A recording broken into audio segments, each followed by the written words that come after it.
Chapter 11:17. B***tch. Get the child out.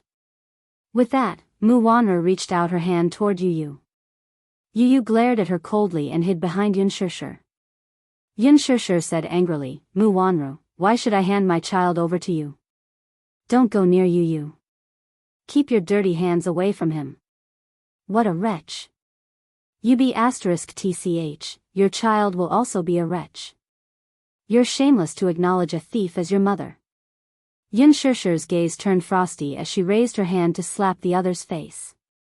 Smack. The sound was crisp and clear. Wanru was caught off guard. She was slapped so hard that her entire face was turned to one side.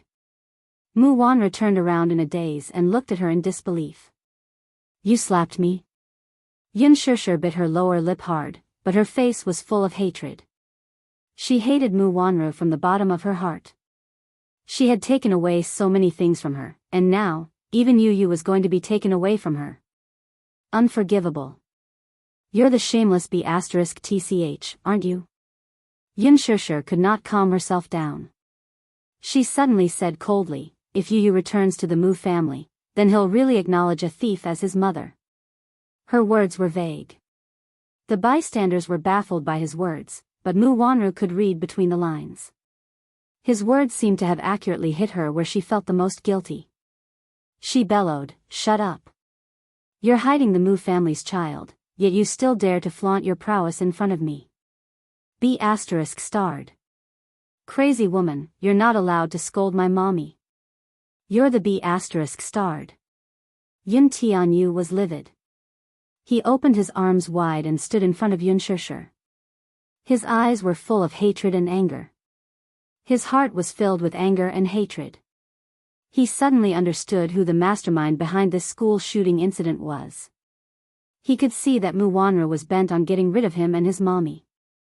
From the day he and Xiao Yichen were assassinated that day, Wanru's ambition could be seen. To this woman, he and mommy must be a thorn in her side. Not only that, when the time came, this woman would not let Yichen off either. Now, he could not help but regret it. He had plenty of ways to get rid of Wanru, yet he did not do it. Which resulted in his mommy being in such a predicament.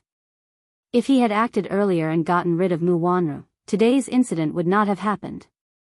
Wanru lowered her head and glanced at him coldly. She did not know what he was thinking at this moment. Yu's gaze on her was cold and chilling. She cursed, B***tch, who are you? What right do you have to talk to me? He. The one who has no right to talk to me is you. Yun Tianyu lifted his face and expressionlessly said in a hushed voice, imposter. Yunshusher, who was standing behind him, did not hear his words clearly. Wanru, however, heard it clearly. This child had the guts to call her an imposter.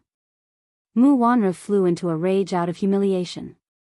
She raised her hand and was about to slap Yuntianyo's face in the next second.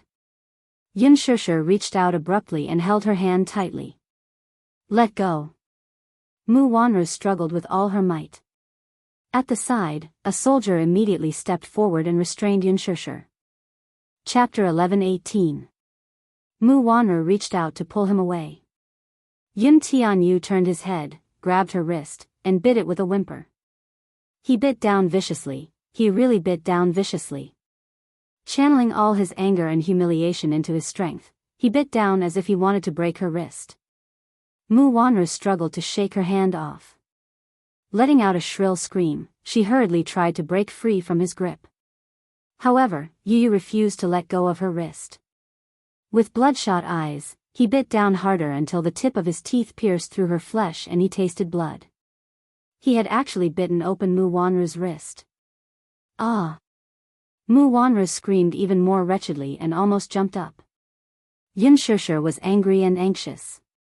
Seeing that the soldiers were about to step forward, she rushed forward to carry Yu back. Yu still refused to let go. Yu, be good, don't bite anymore. Her hand is dirty, let go, be good. With Yunshusher's words, Yu obediently let go. He turned his face away and spat out a mouthful of blood. Raising his hand, he wiped the blood from the corner of his lips with his fingertips. Lowering his eyebrows, he could not help feeling nauseous. Hence, he took out a wet wipe and wiped the blood from the corner of his lips. When he looked again, he saw that Mu Wanru's wrist was bleeding profusely. She raised her hand and looked at the wound. The bite was so deep that the flesh had split open. Mu Wanru could not help cursing, "What a sharp-tongued little thing. How uncultured."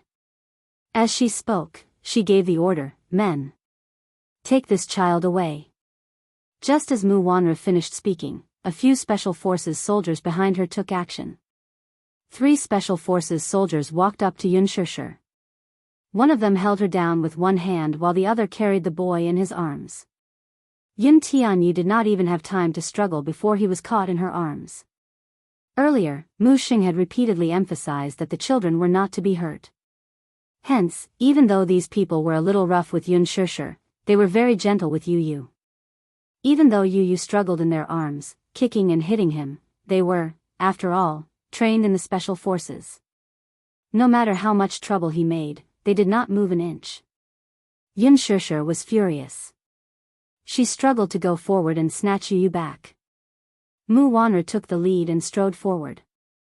She pushed Yun Shishir to the ground and gave her a tight slap. Yun Shishir's hands were restrained by the soldiers and she couldn't struggle at all. She was slapped by Mu Wanru. "Mommy," Yu Yu's heart skipped a beat when he saw this scene. He screamed at the top of his lungs as tears rolled down his cheeks uncontrollably. He then shouted angrily, "Don't bully my mommy. Don't bully my mommy. If not, I won't let you off. I won't let you off." Yu Yu struggled with all his might, but he was so weak. He was only a 7-year-old child. How much strength could he have?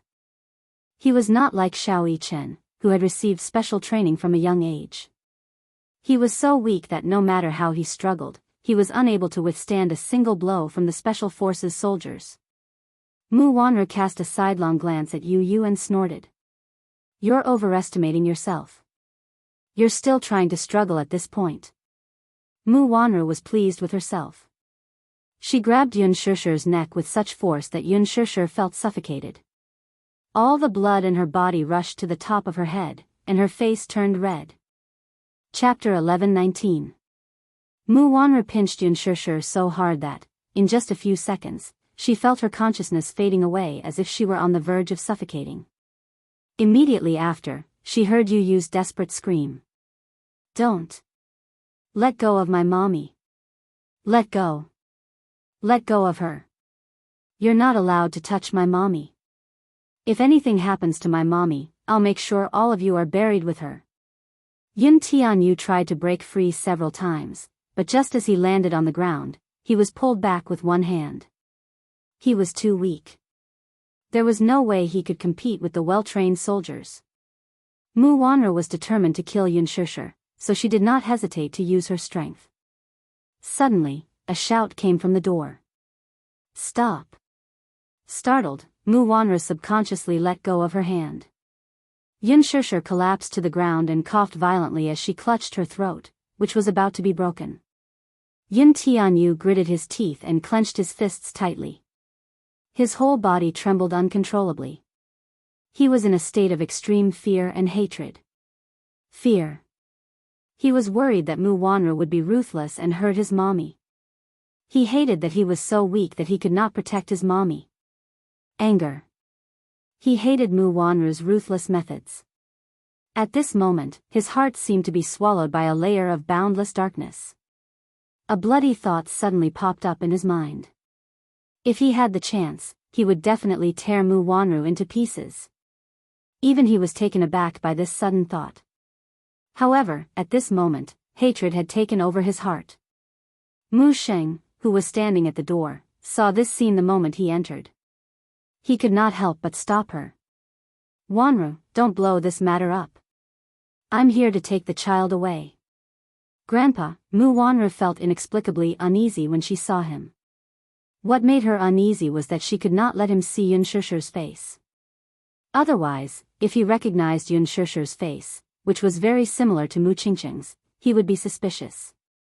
Hence, she hurried forward to support him, but purposely used her body to block Yun Shusher's view. "Grandpa, why are you here? You're not in good health, it's better for you to sit in the car," he said in a low voice. "I'm worried, so I came to see the child." "Where's the child?" Mu Wanru's face froze for a moment. She then gave a look as if ordering the soldiers to bring the child forward. However, she did not realize that the reason why she could command these soldiers previously was because of Mu's. Now that Mu Xing was present, these soldiers would naturally listen to his orders. There was no need for them to obey whatever she said. Mu Wanru could not help but fly into a rage out of humiliation when her order was ignored. The old man ordered, "Bring the child over and let me take a look." The soldier then carried the child to the old man. Yun Tianyo's gaze was still fixed on Yun Shusher's direction. When he saw her hugging her throat and crawling on the ground in pain with a red face and a pained expression, he felt as if a knife was being twisted in his heart. His gaze landed on Yu Yu, and a trace of relief appeared on his aged face. He could not help but reach out his wrinkled hand to caress every inch of the boy's facial features before stopping at his eyebrows. Similar, they were really alike. His eyebrows and eyes were very similar to Xiao Yichen's, but his nose and mouth were more like his father's. At first glance, the two children looked exactly the same. Chapter 11:20. For example, Yu Yu's eyes were bigger and narrower than Xiao Yichen's. When he grew up, there was no doubt that he would be a standard good-looking boy. Yu Yu turned around abruptly and shot him a cold look. He then raised his hand and slapped his hand away harshly. "Pa!" A sound was heard. He used a lot of force. The back of Mu Xing's hand was stinging from the slap. "Don't touch me!" Yu Yu bellowed angrily, but his tone did not have the tenderness and timidity of a 7-year-old child. If he were a child of the same age, he would definitely be scared out of his wits in the face of such a large-scale confrontation. This child, however, was more courageous than others. His tone was very much like Mu Yaja's when he was young, wild and unruly. Mu Wanru glared at him. "He's your great-grandfather, don't be rude." Yun Tianyu did not look at her, though. Mu Wanru was even more enraged. This child's arrogance really made her angry and resentful. Mu Xing was not angry. Instead, he laughed. He. This child is more courageous than others, he's quite like his father. Not bad. Mu Wanru could not help saying, "Grandpa, don't spoil him. This child is too arrogant. We must teach him well when we get back. If not, people will think that the Mu family is lacking in education and that this child is so ill-mannered." Mu Xing disapproved of this and looked at her reproachfully. "Wanru, don't say that. I think this child is quite good. He's not like other children who are timid. Newborn calves aren't afraid of tigers, he's quite courageous." Mu Wanru opened her mouth, wanting to say something, but hesitated. "What's your name?" Mu Xing was naturally elated to see the child. He could not help but ask with a smile, teasing him just like how he teased Xiao Yichen. Yu Yu ignored him, though. He could not help laughing. This child has some character. "Put me down," Yu Yu said coldly. Mu Wanru was about to stop them when Mu Xing ordered, "Put him down. Don't hurt the child." Hence, the man put Yu Yu down. Yu Yu struggled free from the man's grip and ran towards Yun Shusher like a madwoman. Yun Shusher had just caught her breath when Yu Yu threw herself into her arms, trembling. "Mommy, mommy, mommy," the scene just now had made him tremble with fear. For a moment, he even thought that he was going to lose her. Seeing that she was safe and sound, Yu Yu still had some lingering fear and hugged Yun Shusher tightly. "Mommy," the helpless and heart-wrenching cries over and over again brought back some of her consciousness. Yun Shusher subconsciously hugged him tightly. Seeing this, Mu Xing frowned with displeasure and walked toward Yun Shusher. Mu Wanru stopped him immediately. "Grandpa, don't go over, I'm afraid that she'll hurt you." "Wanru, Grandpa, I'll go get the child back." With that, Mu Wanru walked toward Yun Shusher. "Yun Shusher, I'm warning you for the last time. don't refuse a toast only to be forced to drink a forfeit. Call the child out right now, and I'll let bygones be bygones for violating the contract. If you don't listen, don't blame me for being merciless. Yun Shishir's throat was in so much pain that she could not make a sound. She could only hug Yu tighter. She lifted her eyes with difficulty, only to see Mu Xing standing at the door. Her heart skipped a beat. Mu Xing, she had seen him in a financial magazine before. Chapter 1121. She heard that he was the head of the Mu family with the highest authority. That's right, the executioner her mother spoke of. Yun Shishir's heart wavered all of a sudden. She had always regarded the Mu family as a tiger's den. Hence, even after knowing the truth of her identity, she had never once thought of returning to the Mu family. Now, however, she wanted to acknowledge him. Acknowledge him. She had made up her mind to expose Mu Wanru's identity today. Otherwise, there would be no more chances. This way, she would be able to protect herself and Yu. As she thought of this, she gritted her teeth.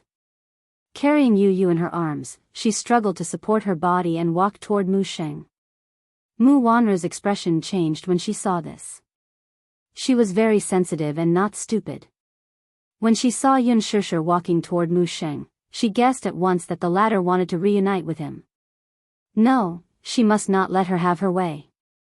Mu Wanru rushed over, grabbed her clothes, and pushed her away. You're not allowed to come near. Yun Shishir ignored her. Her eyes were fixed on Mu Xing from beginning to end. A hoarse and broken voice escaped from her throat.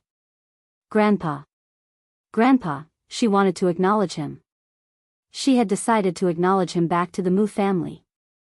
She did not want any identity. She only wanted to expose Mu Wanru. She wanted this impostor to disappear from her sight completely. At least, she would not hurt her again and again. Mu Wanru had pinched her too hard earlier, so her voice was broken and hoarse now. Mu Xing squinted his eyes. He could not quite hear what she was saying. This woman's hair was messy and her clothes were tattered. Disgust flashed across his eyes. In his heart, Yun Shishir left him the impression of a shrewd and scheming woman. In addition, Mu Wanru kept whispering in his ear to fan the flames. His impression of Yun Shishir could not be worse. Hence, even if he could not hear clearly, he did not intend to step forward to understand the situation. Even taking a look at it would dirty his eyes. Mu Wanru was furious. She pushed Yun Shishir to the ground. Yun Shishir lost her balance and fell to the ground. However, in order to protect Yu, her elbow hit the ground hard. Yu's heart ached terribly. He bit his lower lip hard as bean-sized teardrops dripped onto his mother's face. They were warm and scalding. Mommy, shameless B***TCH. Do you really think that just because you gave birth to 2 children for the Mu family, you can fly to the branch and become a phoenix? Why don't you take a look at your lowly identity? Dream on. Mu Wanru then separated Yun Tianyu and Yun Shishir in order to deceive others. She grabbed Yun Shishir and gave her a beating. Yun Shishir was not one to give in, though. She sprang up and pounced on Mu Wanru. Both of them wrestled with each other. Mu Wanru kept pulling her hair, but Yun Shishir was not careless. She threw a punch at her and hit her chin. Mu Wanru fell to the ground in pain. Yun Shishir threw another punch at her. He was so furious that his strength was so great that Mu Wanru lost her ability to fight back. B****. Seeing that Mu Wanru was being bullied, Mu Xing could not take it anymore. He rushed forward and, almost losing all his rationality, raised the cane in his hand high at Yun Shishir. A chilling aura broke through the wind and arrived. Yun Shishir caught a glimpse of it from the corner of her eye. Her heart skipped a beat. She nervously held her breath and closed her eyes. Chapter 1122. Yun Shishir opened her eyes in a daze. She could not help but widen her watery eyes as she held her breath in shock. Yun Tianyu had unknowingly pounced in front of her, his arms supporting her body as he stood still. Yu. Yun Shishir shrieked in shock. Mu Xing was also shocked. He hurriedly threw away his cane and carried Yu Yu in his arms. His small face turned deathly pale, without a trace of blood. Large beads of cold sweat continuously seeped out from his forehead. He closed his eyes and actually fainted from the pain. Yu Shusher tried to snatch the child from his arms to check on his injuries. He pushed her away, though. Dirty woman, don't touch him. You don't have the right to touch him. Shusher widened her eyes in shock. She still wanted to go forward without regard for her safety, but she was stopped by a soldier at the side. Let's go. Worried about Yu Yu's injuries, the old man hurriedly left with his men. Shusher struggled behind him, but she could not resist at all. She could only watch helplessly as Yu Yu was taken away. Separation of flesh and blood, this was the most painful thing in the world. Thinking of how Yu Yu had shielded her from such a heavy blow, Shusher's heart felt like it was being stabbed by a knife. She broke down and grabbed her hair, wanting to chase after him like a madwoman. Mu Wanra got up from the ground and brushed the dust off her body. She cast a sidelong glance at Shusher and coldly ordered, "Put this woman under house arrest." June Mo was about to have a cup of coffee and look at the script of the new program when she suddenly heard a strange movement outside the window. She walked to the window with a cup of coffee and pulled the curtains wide open. She saw several military vehicles parked outside the door. She was startled. The vehicles were parked outside Shusher's house. She could not help becoming more vigilant. She walked to the balcony and looked over. However, he happened to see a soldier carrying Shusher over his shoulder and stuffing her into the car. Shusher seemed to have been struck unconscious by a palm strike. June Mo's heart skipped a beat, and in her shock, the coffee cup in her hand fell to the ground and broke into pieces. The sudden movement quickly attracted the attention of the soldiers with sharp ears. The man turned around abruptly and looked sharply in June Mo's direction. But on the huge balcony, the curtains were fluttering. He was afraid that the wind was too strong and the flower pot would fall and break, so he didn't think too much about it. He got into the car and drove off. June Mo hid behind the wall, but she couldn't calm down. She glanced out of the corner of her eye. After the car had driven far away, she rushed out of the house and walked to Shusher's house. He saw that the gate to the courtyard was wide open. She walked in. In the living room, the lights were still on, but the floor was a mess. The broken vase, the red carved wooden cane thrown to the side, and a few drops of glaring blood. She was shocked. What happened? Was it a kidnapping? Impossible. June Mo recognized at a glance that those military vehicles had June Qiu license plates. This wasn't a kidnapping. Then what exactly was going on? June Mo didn't have time to think and called Qin Zhou first. As soon as the call connected, June Mo told Qin Zhou what had happened. She had no idea what exactly had happened, but it was an undeniable fact that she had seen June Qiu's car take Shusher away. Qin Zhou rushed over quickly and was shocked to see Shusher's house in a mess. What happened? He asked nervously. Chapter 11:23. Qin Zhou frowned and decided to give Mu Yaja a call first. However, his phone was switched off. Why was his phone switched off? Why did it have to be at such a crucial time? He heard that he was going overseas some time ago. He should have arrived by now, so why was his phone switched off? Mu residence. The door was kicked wide open by Mu Sheng. Mu Sheng anxiously carried Yu Yu in as he hurried in. Behind him, a few private doctors from the Mu residence hurriedly followed. In her arms, Yun Tianyo's breathing quickened. His whole face was flushed red from the excruciating pain. Beads of sweat covered his entire face, and his fair little face was as gloomy as rouge jade covered in dust. Mu Yichen had just finished his homework and was about to go to bed when he was awakened by anxious footsteps in the corridor. His hearing was sharp, so he would wake up at the slightest sound. The footsteps outside the door were unusually hurried. He rubbed his sleepy eyes and opened the door, only to see Mu Sheng hurrying into the room with a child in his arms. His heart skipped a beat. Although Mu Sheng was in a hurry, he did not see clearly who was in his arms. However, he saw the child's dangling hand. The bracelet on it made him realize that it was Yu Yu. Yu Yu? Why was Yu Yu here? Mu Yichen received a call from Mu Xing yesterday. He would not be home for a while and would be sticking to Yun Shishir. Grandpa Mu missed him very much, so he asked him to come back and visit him. Mu Yichen decided to move back for a few days. He had only been away for a day, and something had happened to Yu Yu. When he caught a glimpse of Yu Yu's pale face, Mu Yichen knew that something was amiss. Hence, he chased after him and entered the room. He happened to see Mu Xing carrying the sickly boy to the bed. Just as he opened his mouth to speak, he realized that he could not reveal the fact that he knew about Yu Yu's existence with Mu Xing present. Hence, he walked over and tugged at the old man's sleeve nervously. Great-grandfather, who is he? Why does he look exactly like me? Xiao Yichen, this is an emergency. Go to the side first. I'll talk to you later. Ah. With that, he chased him out of the room.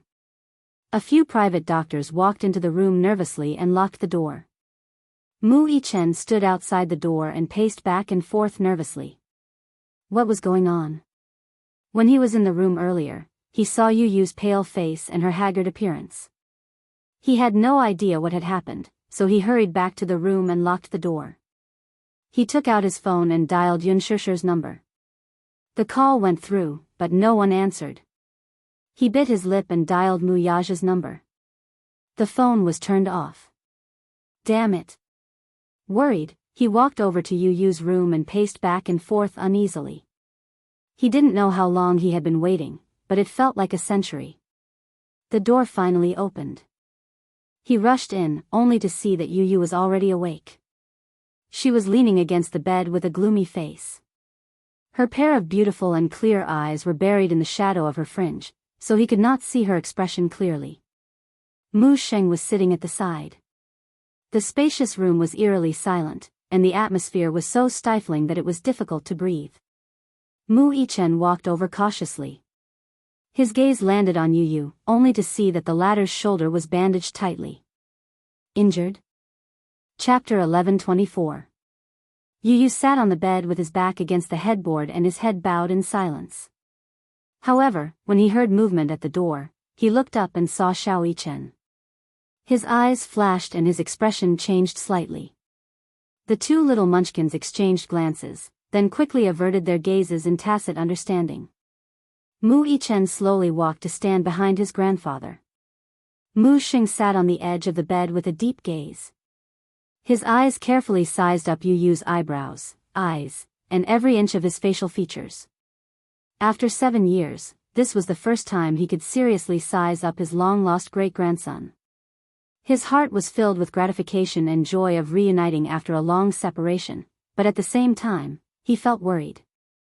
This was because this great-grandson seemed to be very cold to him. Looking at his handsome and tender face, Mu Xing could not help but reach out. Before his fingertips could touch his face, they were coldly swatted away. Don't touch me. Yu Yu's tone was as cold as ice.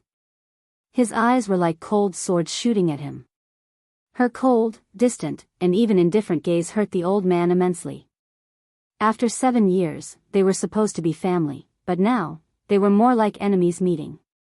Mu Xing could not help but feel a stabbing pain in his heart. However, he quickly calmed his emotions. He thought to himself, the child is only 7 years old. He has always been with his mother, so it's natural for him to be unfamiliar and guarded against a sudden relative. After being separated for so many years, it's inevitable that there will be some estrangement between them. Moreover, he did not know how that woman usually educated the child. The child seemed to have a lot of hatred for him. Perhaps, Yun Shishir was deliberately guiding him. In his eyes, this woman harbored evil intentions and secretly hid the Mu bloodline. She must be thinking of marrying into a rich family because of her son. She might have deliberately exaggerated the child's hatred for the Mu family. Thinking of this, Mu Xing snorted coldly. His hatred for Yun Shishir reached its peak. Since the child had returned to the Mu family, there was still a long way to go to cultivate their relationship. There was no need to rush now. Now that he had just arrived at the Mu family, he naturally felt unfamiliar. His attitude toward him was a little more distant and cold.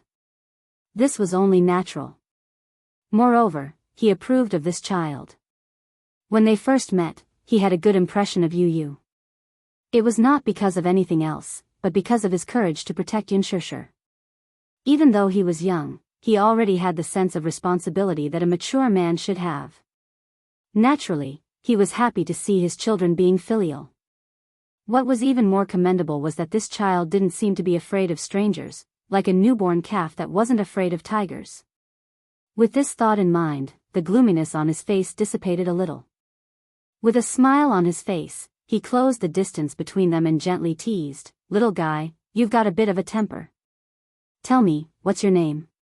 Yu Yu's face remained cold as she ignored his deliberate attempt to get close to her. At the thought of his mother being put under house arrest by him, he did not know how she was doing or if she had been injured. He loathed the old man in front of him. He didn't want to acknowledge this grandpa. He hated anyone who hurt his mommy to the core. "You still want me to acknowledge you?" It was nothing more than a dream. Chapter 11:25. Yu Yu smirked. His lips curled into an arrogant smirk and his brows arched impatiently. "Why should I tell you my name?" The old man laughed. "That's because I'm your great-grandpa, and you're my great-grandson. We're family." "Great-grandpa?" Yu Yu cocked a brow, clearly disdainful of this title. The old man did not detect the contempt in his tone, though, and patiently explained, "Great-grandpa is your father's grandfather. Little guy, you should call me great-grandpa." He. "It's not impossible for me to tell you my name." Looking at him, Yu Yu narrowed his eyes slightly. There was a hint of arrogance and disrespect on his face as he adopted a negotiating stance. His words clearly meant that he had a condition. Mu Xing smiled. This little guy was really interesting. He was so young, but he gave off a mature vibe. He was only a 7-year-old child, but he actually gave him the illusion that the person sitting in front of him was not a 7-year-old child, but a mature and steady adult man. He asked with interest, "It seems that you want to state your conditions?" "Okay. Let's hear them." He knew how to negotiate with him and state his conditions. He was so wise at such a young age. What a shrewd little guy. Yu Yu snorted and made a condition. "Let my mommy go." His words had just left his mouth when the old man's face changed and he rejected him sternly. "No way." "Why not?" Yu Yu was a little angry now. "What right do you have to put my mommy under house arrest?" "That's because your mommy committed an unforgivable crime," he answered with a frown. An unforgivable crime? Did this old man still think that he was the supreme ruler? He thought that he was high and mighty, yet he could casually convict others. In Yu Yu's eyes, the old man was a fatuous and incompetent tyrant. He was old and muddle-headed. Noticing his son's cold expression, Mu Xing realized that he had overreacted. Calming himself down, he said in a low voice, "She's not your mommy. Child, you're still young, don't be fooled by that woman. You are the blood of the Mu family.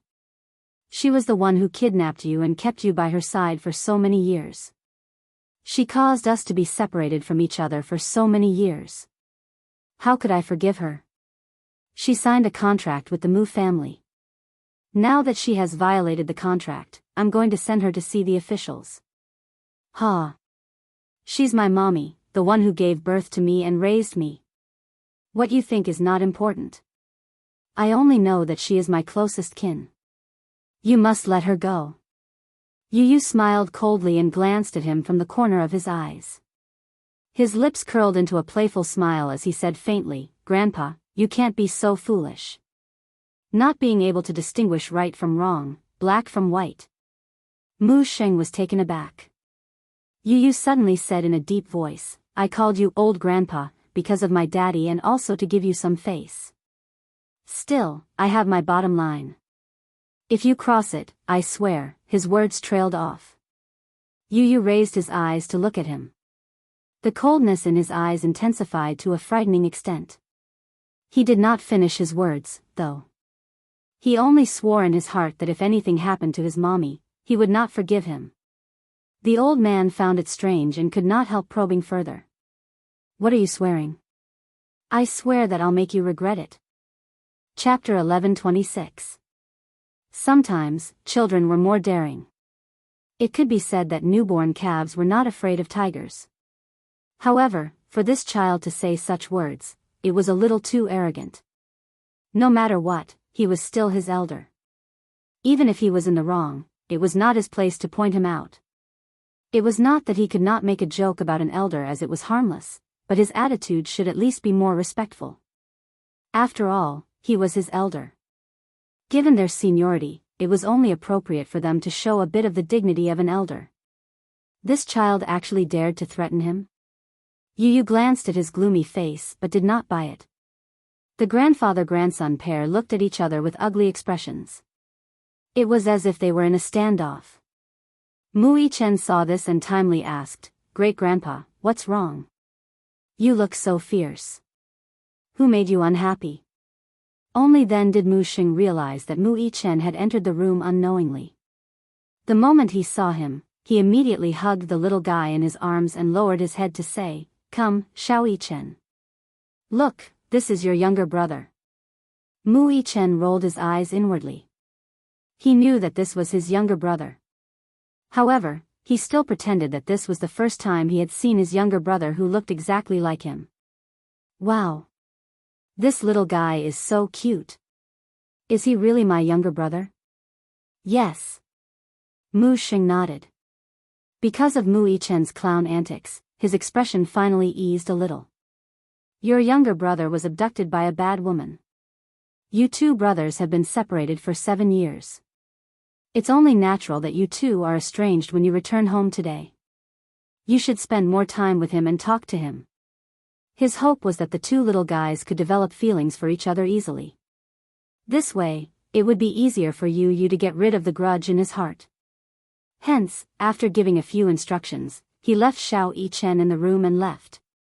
Just as the door closed, Xiao Yichen's face sank. He walked to the door and pulled it open slightly. Only when he saw Mu Xing's back slowly leaving with his cane did he feel at ease and lock the door from the inside. Then, he walked to the window. Through the clear window, he was surprised to see a group of armed forces outside the door. He estimated that there was at least a company of people surrounding the huge Mu residence so tightly that not even a little breeze could pass through. He turned around and exchanged glances with Yu Yu. Then, he said in a deep voice, "Yu Yu, wait for me here. I'll go to the back door and take a look." Yes. As he spoke, Mu Yichen snuck into the backyard and carefully checked the back door. The back door was also surrounded by troops. Mu Yichen's heart skipped a beat. This was a disguised form of house arrest. Mu Xing must have deployed several troops from the army to surround the Mu residence. It seemed like he wanted to keep an eye on Yu Yu and prevent him from escaping.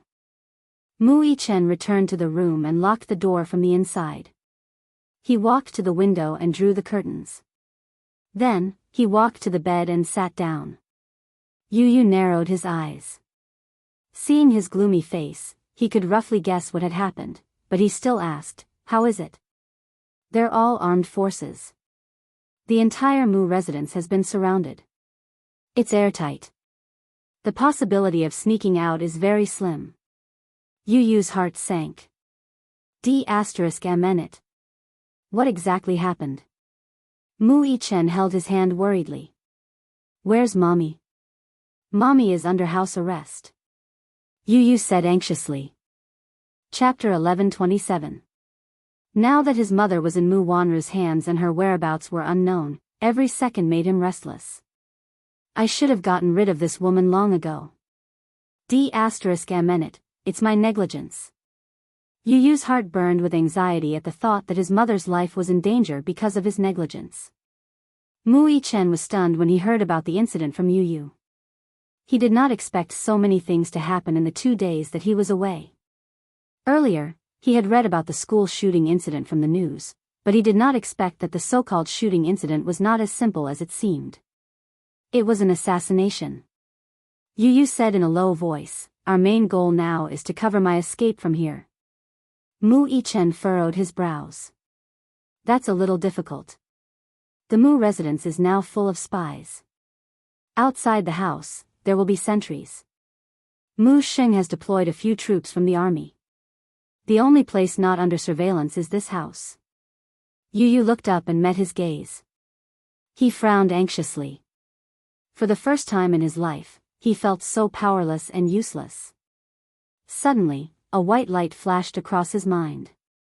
He raised his head abruptly and stared fixedly at Mu Yichen's face. He suddenly thought of something. I've got it. Mu Yichen raised a brow. What do you mean? I've got an idea. But I need you to cooperate with me. Are you sure? Mu Yichen was worried and could not help reminding him again. Yu, the Mu residence is full of spies now. If you take a step out of this house, you'll be captured immediately. You're like a prisoner now, you can't go anywhere. Yu gave him a meaningful smile. Then, as long as I don't leave this house, won't I be safe? Huh? Mu Yichen was a little stunned and mumbled, I don't understand what you mean, it's so profound. Yu snorted. You're too stupid. Mu Yichen pursed his lips in anger as his brows sank. Yu suddenly hooked his finger at him mysteriously. Come here. Xiao Yichen leaned over. Yu leaned in close to his ear and told him about his plan. Mu Yichen's face revealed a look of realization as he listened. Why didn't I think of this? As soon as he finished speaking, he suddenly frowned worriedly. But your shoulder is injured. Is it okay to do this?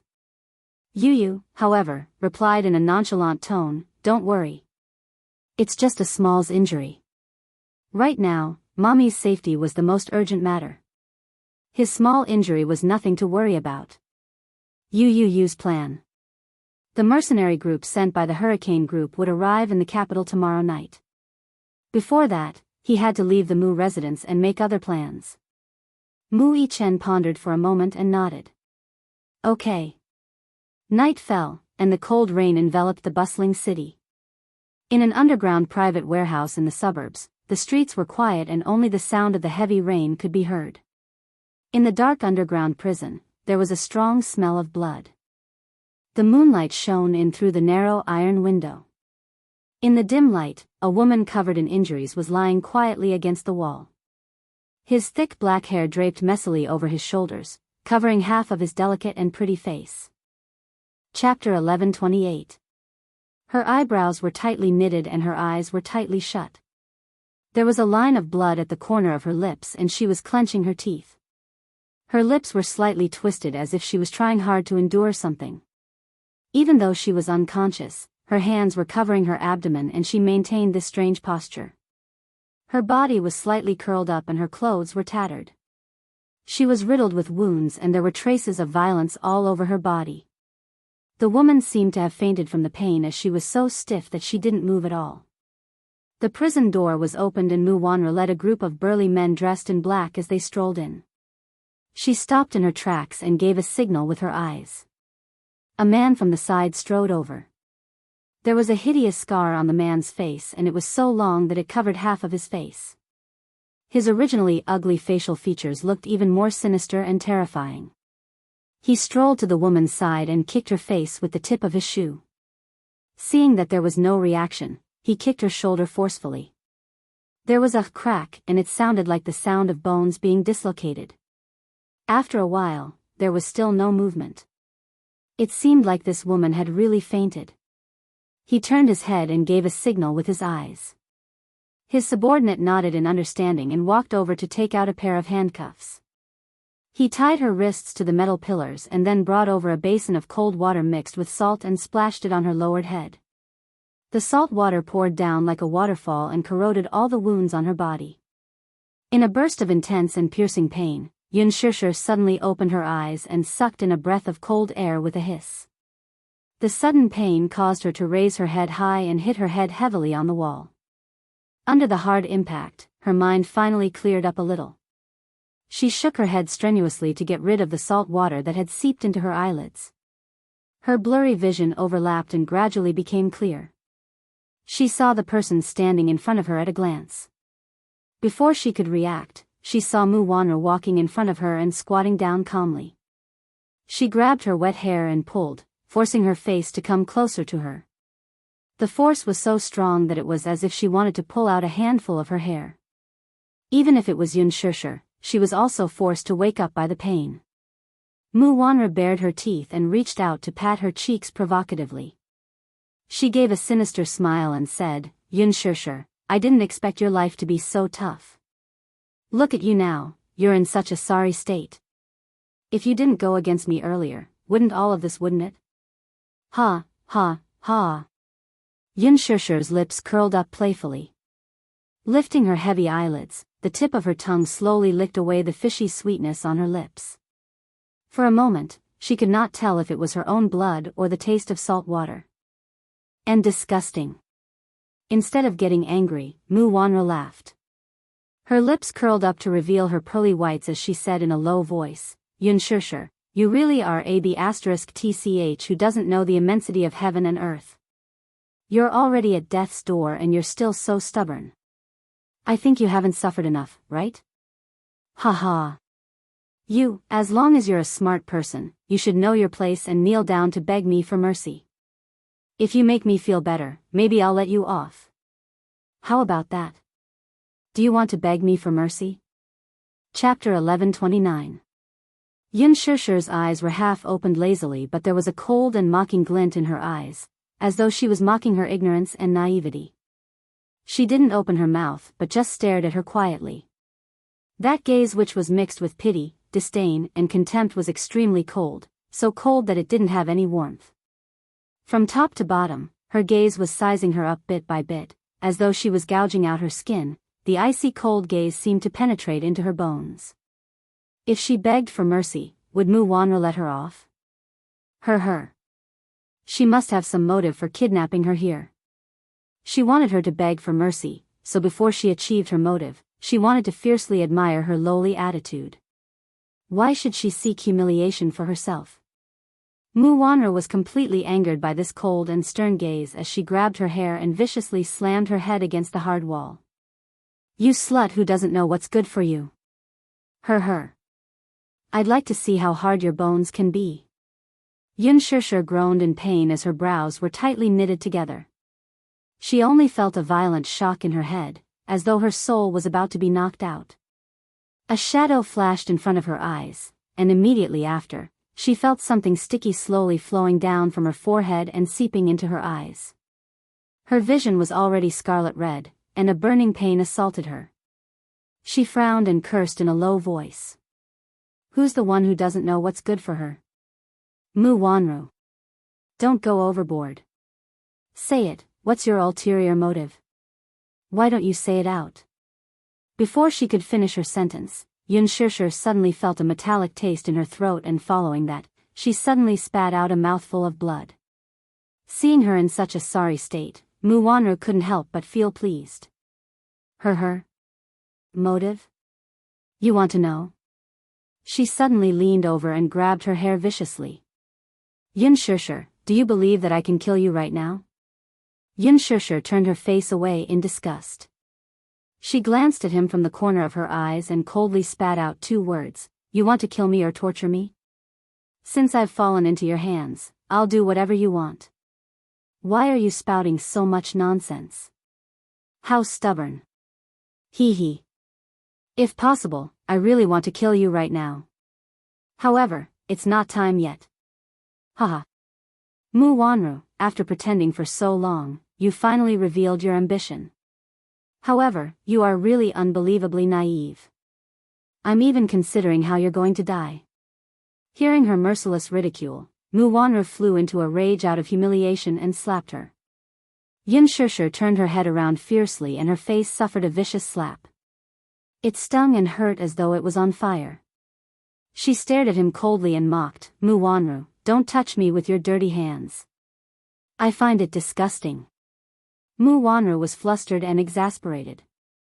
She had tied her up and brought her here and got someone to teach her a lesson. However, she had thought that when she came over, she would see Yun Shishir begging for mercy. Along the way, she couldn't help but look forward to the scene of this woman kneeling in front of her, kowtowing and begging for mercy. Just thinking about it made her feel extremely pleased. However, even though she was covered in injuries, she still had a calm and tranquil expression on her face. Mu Wanru could not help but feel infuriated. Yun Shishir, why don't you take a look at whose hands you've fallen into? Your mouth is still so cheap. Aren't you afraid that I'll tear your mouth apart? Chapter 1130. Yun Shishir pursed her lips and sneered. But she did not use words to agitate her. However, it was impossible for her to beg for mercy. Even if she had to die a quick and painless death, she would not seek humiliation. Mu Wanru suddenly smiled sinisterly. Yun Shishir, do you know how jealous I used to be of you? What right do you have to have such beautiful looks? What right do you have to gain the love of so many children without doing anything? What right do you have to have such a rich family background when we both come from humble backgrounds? Her words, however, left Yun Shishir baffled. It turned out that when she first entered the orphanage, there were many boys in the orphanage who secretly liked this beautiful little girl who had just arrived. However, even though Yun Shishir was an orphan with no one to rely on at that time, her temperament was innate. She was naturally elegant and had the temperament of a noble. Therefore, although many children admired her from the bottom of their hearts, they did not dare to get close to her because of their humble nature. Mu Wanru was extremely jealous. She had spent so many years in the Welfare Institute and put in so much effort to gain the trust and love of the children. What right did Yun Shishir have to snatch away the love that should have belonged to her just because of her looks? Why did the heavens give her so much love and give her so much? How could she not be jealous? But everything I have has been snatched away by you, hasn't it? Yun Shishir said coldly. Mu Wanru was stunned when she heard that, but she smiled. Indeed, it started from that jade pendant. Everything that originally belonged to Yun Shishir was taken away by her. She unscrupulously enjoyed the glory and wealth that did not belong to her. She enjoyed the endless love that did not belong to her. She even snatched away the happiness that should have belonged to her. If it were not for that freak combination of factors that led to the exchange of identities, Yun Shishir would have become Mu Yaja's fiancé. And she might have been adopted by an ordinary family and grown up in an ordinary family. However, even if he took everything away from her, so what? Mu Wanru originally thought that once she became Mu Yaja's fiancé, happiness would be within her reach. But what did she get in return? It was exploitation. He had been ruthlessly used as a chess piece. In order to make use of her, Mu Yaja had even taken away her rights as a mother. Only now did she realize that her so-called happiness was nothing more than an illusion. Mu Yaja had actually deceived her into losing her qualifications to be a mother. Infertility. How laughable was this lie?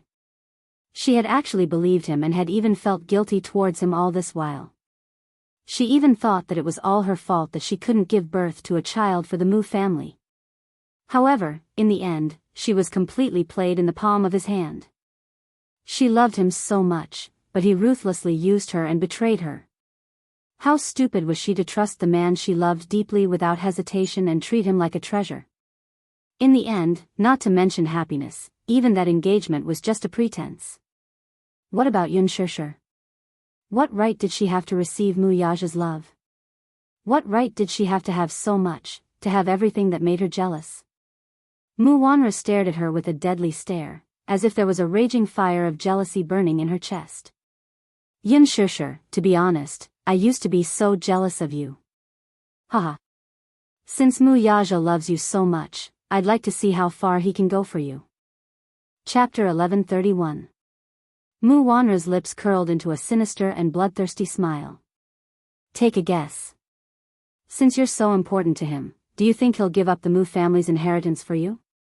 Yun Shishir was stunned. She suddenly realized that Mu Wanru intended to use her to blackmail Mu Yaja into giving up his right to inherit the Mu family. Mu Wanru, you're so despicable. Still, how important do you think I am to Mu Yaja? He won't give up his right to inherit the Mu family for me. I think you should give up. Yun Shishir said coldly. Mu Wanru cocked a brow and gave him a sinister smile. You alone may not be that important, but what about adding Yun Tianyu to the mix? Yun Shishir's face drained of blood and turned ghastly pale the moment she said that. What do you want? What do I want? Mu Wanru grabbed her face and said fiercely, I want Mu Yaja to give up his right to inherit the Mu family. You. Mu Wanru, you're despicable. Yun Shishir gritted her teeth. I'm warning you, you're not allowed to lay a finger on Yu, or else. What can you do to me? Mu Wanru interrupted her coldly and taunted, Yun Shishir, you can't even protect yourself now. I advise you not to put up any unnecessary struggle. Yun Shishir's gaze was as cold as a blade. At this moment, she wished that her gaze could kill. That way, she could cut this woman into pieces. You don't have to glare at me like that, Yun Shishir. You're so pitiful. Do you think that you're so arrogant just because Mu Yaja dotes on you? What are you without him, though? You're just a pitiful worm. Now, you're just struggling on your deathbed. Yun Shishir said coldly, Mu Wanru, I advise you not to play with fire. Haha. Yun Shishir, you should know your place.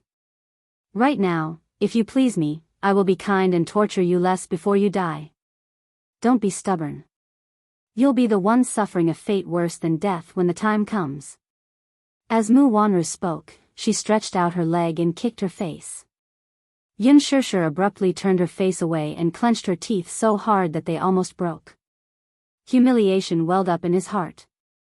For the first time in his life, he hated himself for being so useless. She finally saw through Mu Wanru's motive. She was planning to use her and Yu to threaten Mu Yaja to give up his authority over the Mu family. Then, she would kill them both. This woman's heart was so vicious and her methods were so despicable. Yun Shishir's eyes were bloodshot as she stared at her hatefully. Mu Wanru enjoyed her angry face and couldn't help but smile as she said casually, Yun Shishir, you really don't intend to kowtow to me and beg for mercy? Now I'm giving you this chance. If you kowtow to me and beg for mercy, perhaps I'll be kind and give you a quick death. Before you die, I won't torture you so much. Yun Shishir, too, sat up and leaned against the wall with much effort. Even though her hands were handcuffed to the iron pillar and her body was already battered and exhausted. Her whole body was dripping with blood and her face was covered with blood. Her wet hair was messy. However, some people were born with an elegant temperament. Even though she had fallen into hell and was in a mess, it didn't affect her elegant temperament. Chapter 1132. Yun Shishir replied coldly, You've already hung my arms up. How am I supposed to kowtow to you and beg for mercy? At the very least, you should release me. Mu Wanru's eyes narrowed, You're trying to escape. Mu Wanru went into deep thought for a moment and swept a glance over. The man standing beside her immediately stepped forward and unlocked her handcuffs. You're not allowed to play any tricks. Yun Shishir's hands were released from the metal pillar and immediately handcuffed. She rubbed her wrists in pain and raised her eyes coldly, only to see Mu Wanru standing arrogantly in front of her with a complacent look on her face. Let's begin. Mu Wanru couldn't wait to see her lower her head and beg for mercy. Yun Shishir slowly took a few steps toward her. All of a sudden, she grabbed her by the collar and pushed her to the ground. Sitting on her body, Yun Shishir wrapped the handcuffs around her neck and strangled her fiercely. Mu Wanru had not expected that Yun Shishir would still dare to do such a thing under such circumstances. She couldn't react in time and was almost suffocated by the handcuffs. She struggled painfully as her legs kicked wildly and even her high heels were sent flying. A few men by the side immediately stepped forward to stop her, but Yun Shishir seemed to have turned ruthless. Even though her hair was being held tightly, she didn't release her grip.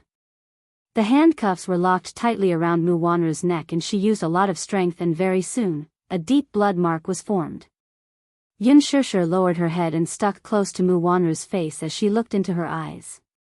The hatred in her eyes was obvious. Mu Wanru, since you're bent on killing me, then why don't you accompany me in death? How about that? You, let go. Because of the excessive suffocation, Muwanra's consciousness was in a mess and she couldn't even utter a coherent sentence as she kept struggling. She saw despair and hatred in Yunshishir's eyes. Crazy. This woman is crazy. However, Yunshishir knew that she was very clear-headed. She was not afraid of any threats. Death. However, she could not watch this woman hurt Yu. Yunshishir suddenly pulled the iron chain and tightened it around Muwanra's neck. Muwanra's face was flushed red, and the veins on her forehead were bulging. She was on the verge of suffocating. She turned her head with a ferocious expression and struggled with her hands. The man beside her picked up a chair and smashed it on Yunshishir's back. Bang! A sound was heard. One of the legs of the chair was broken. Wood chips flew everywhere. Dust flew in the dimly lit basement. Yunshishir's body stiffened and she fainted. Muwanra was helped up by someone. She covered her throat and coughed violently. Her vision was blurry and her whole body was spinning. F*CK. B*TCH. She walked to Yunshishir's side and stretched out her leg to kick her. However, when she lifted her leg, her whole body was in a mess. She kicked empty air and her body went limp as she fell to the ground. Muwanra cursed as she stood up from the ground. She picked up a wooden stick from the side and was about to teach her a lesson. However, her phone rang at the wrong time. Muwanra panted for a while and threw the wooden stick aside. She looked at the phone screen and saw that it was a call from Mu Sheng. She immediately calmed her rapid breathing and picked up the call. Grandpa. Wanru, where did you go? Oh. Grandpa, don't worry, I'll be back soon. Where's that woman? Chapter 1133. There was a momentary panic in Muwanra's voice, but she quickly regained her composure. I've already put her under house arrest. Don't touch her for now. I have something to ask her when we have time, he said in a low voice. Muwanru sneered inwardly. I'm afraid there's no chance for that. Still, she said, okay, Grandpa. I'll be right back. Where's that child? That child was very distant to me and was very cold to me. I've asked Xiao Yichen to accompany him. Hopefully, it can open his heart. His tone was indescribably sad and dejected. Muwanra smiled and comforted him at once. Grandpa, don't be anxious. He's still young. Coming to an unfamiliar environment, he definitely needs time to adapt and get used to it. Besides, you've been separated from him for 7 years. You're still a stranger to him. He needs time to get to know each other. As time passes, feelings will develop. I hope so, he sighed. It's getting late, you should hurry back.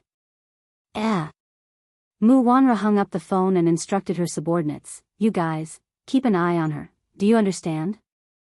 They nodded in agreement. Muwanra then left. The door to the warehouse slowly closed. The men looked at each other before turning around and hanging Yunshishir by her hands on a pillar. One of the men could not help taking a few more glances at her. This lass is quite pretty. Thinking of this, he couldn't help but reach out and pinch her soft waist, the corners of his mouth curling into an extremely lewd smile. Another man hid his hand from the side. Don't move. Io, what do you mean by this? This woman is so pretty, can't we touch her? Didn't you hear what Miss Mu said? Keep an eye on her and don't think about anything else. The man refused to give up and encouraged, anyway, this woman will die in the end. Why don't we have some fun while she's still alive? Look at this woman, she's quite pretty. It's such a pity to let her die like this. Be careful not to kill someone. The man on the side shouted. Wouldn't it be fine to be more careful? Big brother, why don't you go first? Anyway, as the underling, it's his turn to play last. This man obviously coveted Yunshishir. It would be a pity for such a beauty to die like this. Why not take advantage of the fact that she's dying to give these brothers some pleasure? Come on. Don't try anything funny. The higher-ups had ordered for this woman to be kept alive. Take it easy. Tonight, we'll take turns to keep watch. Don't mess around and ruin things. This man had spoken, as if his words had some authority. Even though the few lackeys on the side were itching unbearably, they had no choice but to listen obediently and give up. However, she was still thinking about it in her heart. When Mu Wanra returned to the Mu residence, the living room was brightly lit. She gave Mu Lianjue a call before returning to the Mu residence. According to his instructions, Mu Wanra had already placed Yun Shishir under house arrest in an extremely remote place. Mu Lianjue was naturally very satisfied with the plan going smoothly. Over the phone, he told her that Mu Yaja was not in the country and that they had 2 days. They had to move Yun Tianyu out of the Mu residence before tomorrow night. Chapter 1134. Now that Yun Tianyu was trapped in the Mu residence, it was the best opportunity to strike. However, there was not much time left. After tonight, he had to take Yun Tianyu away early the next morning.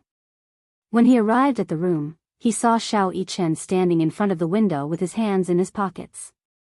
He was sizing up the armed forces outside the Mu residence with a gloomy face. Yun Tianyu, on the other hand, was lying on his side on the bed. Mu Yichen warily turned around when he heard the commotion. When he saw that it was his grandfather, a sweet smile bloomed on his face.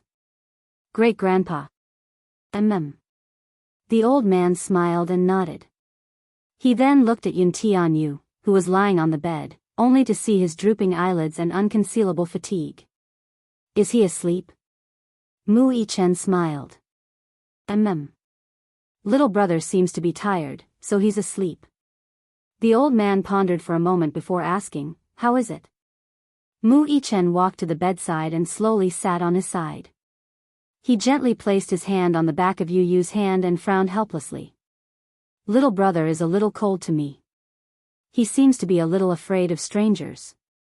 Still, he's just returned home, so everything is unfamiliar to him.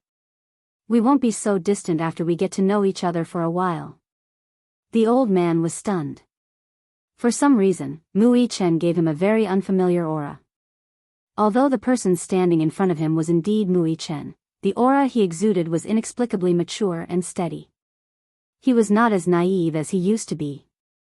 Instead, he was calm and wise. He originally thought that Yun Tianyu's arrival would cause Mu Yichen to be disgusted and ostracized. Unexpectedly, as an elder brother, Mu Yichen was tolerant of his little brother's arrival. This was beyond his expectations. He could not help asking, Yichen, what do you think of this little brother of yours? I like him very much. Mu Yichen raised a brow, his eyes shining. Great-grandpa, I'm very happy to have such an adorable little brother. From now on, I'll be an elder brother. I'll take responsibility as an elder brother and take good care of him. Oh. Yichen is such a good boy. Mu Xing hugged his shoulders. However, from an angle that he couldn't see, Mu Yichen's eyes flashed with indifference and disgust. Raising his head, he said, Great-grandpa, I'll go back to my room to rest. I still have to go to the kindergarten tomorrow. Yes. Rest early. I'll accompany this child. Great-grandfather, aren't you going to sleep? Mu Yichen tilted his head, looking very innocent. The concern in her words greatly pleased the old man. I want to spend more time with him. Yichen, be good. Go back to your room and sleep. Yes. Mu Yichen left the room. The moment he closed the door, his eyes turned cold. He slowly picked up his pockets, but suddenly realized that he didn't seem to know where Mu Yichen's room was. Looking around, Mu Yichen slowly narrowed his eyes. That's right. Right now, Xiao Yichen was lying on the bed in Yu Yu's clothes and had fallen asleep.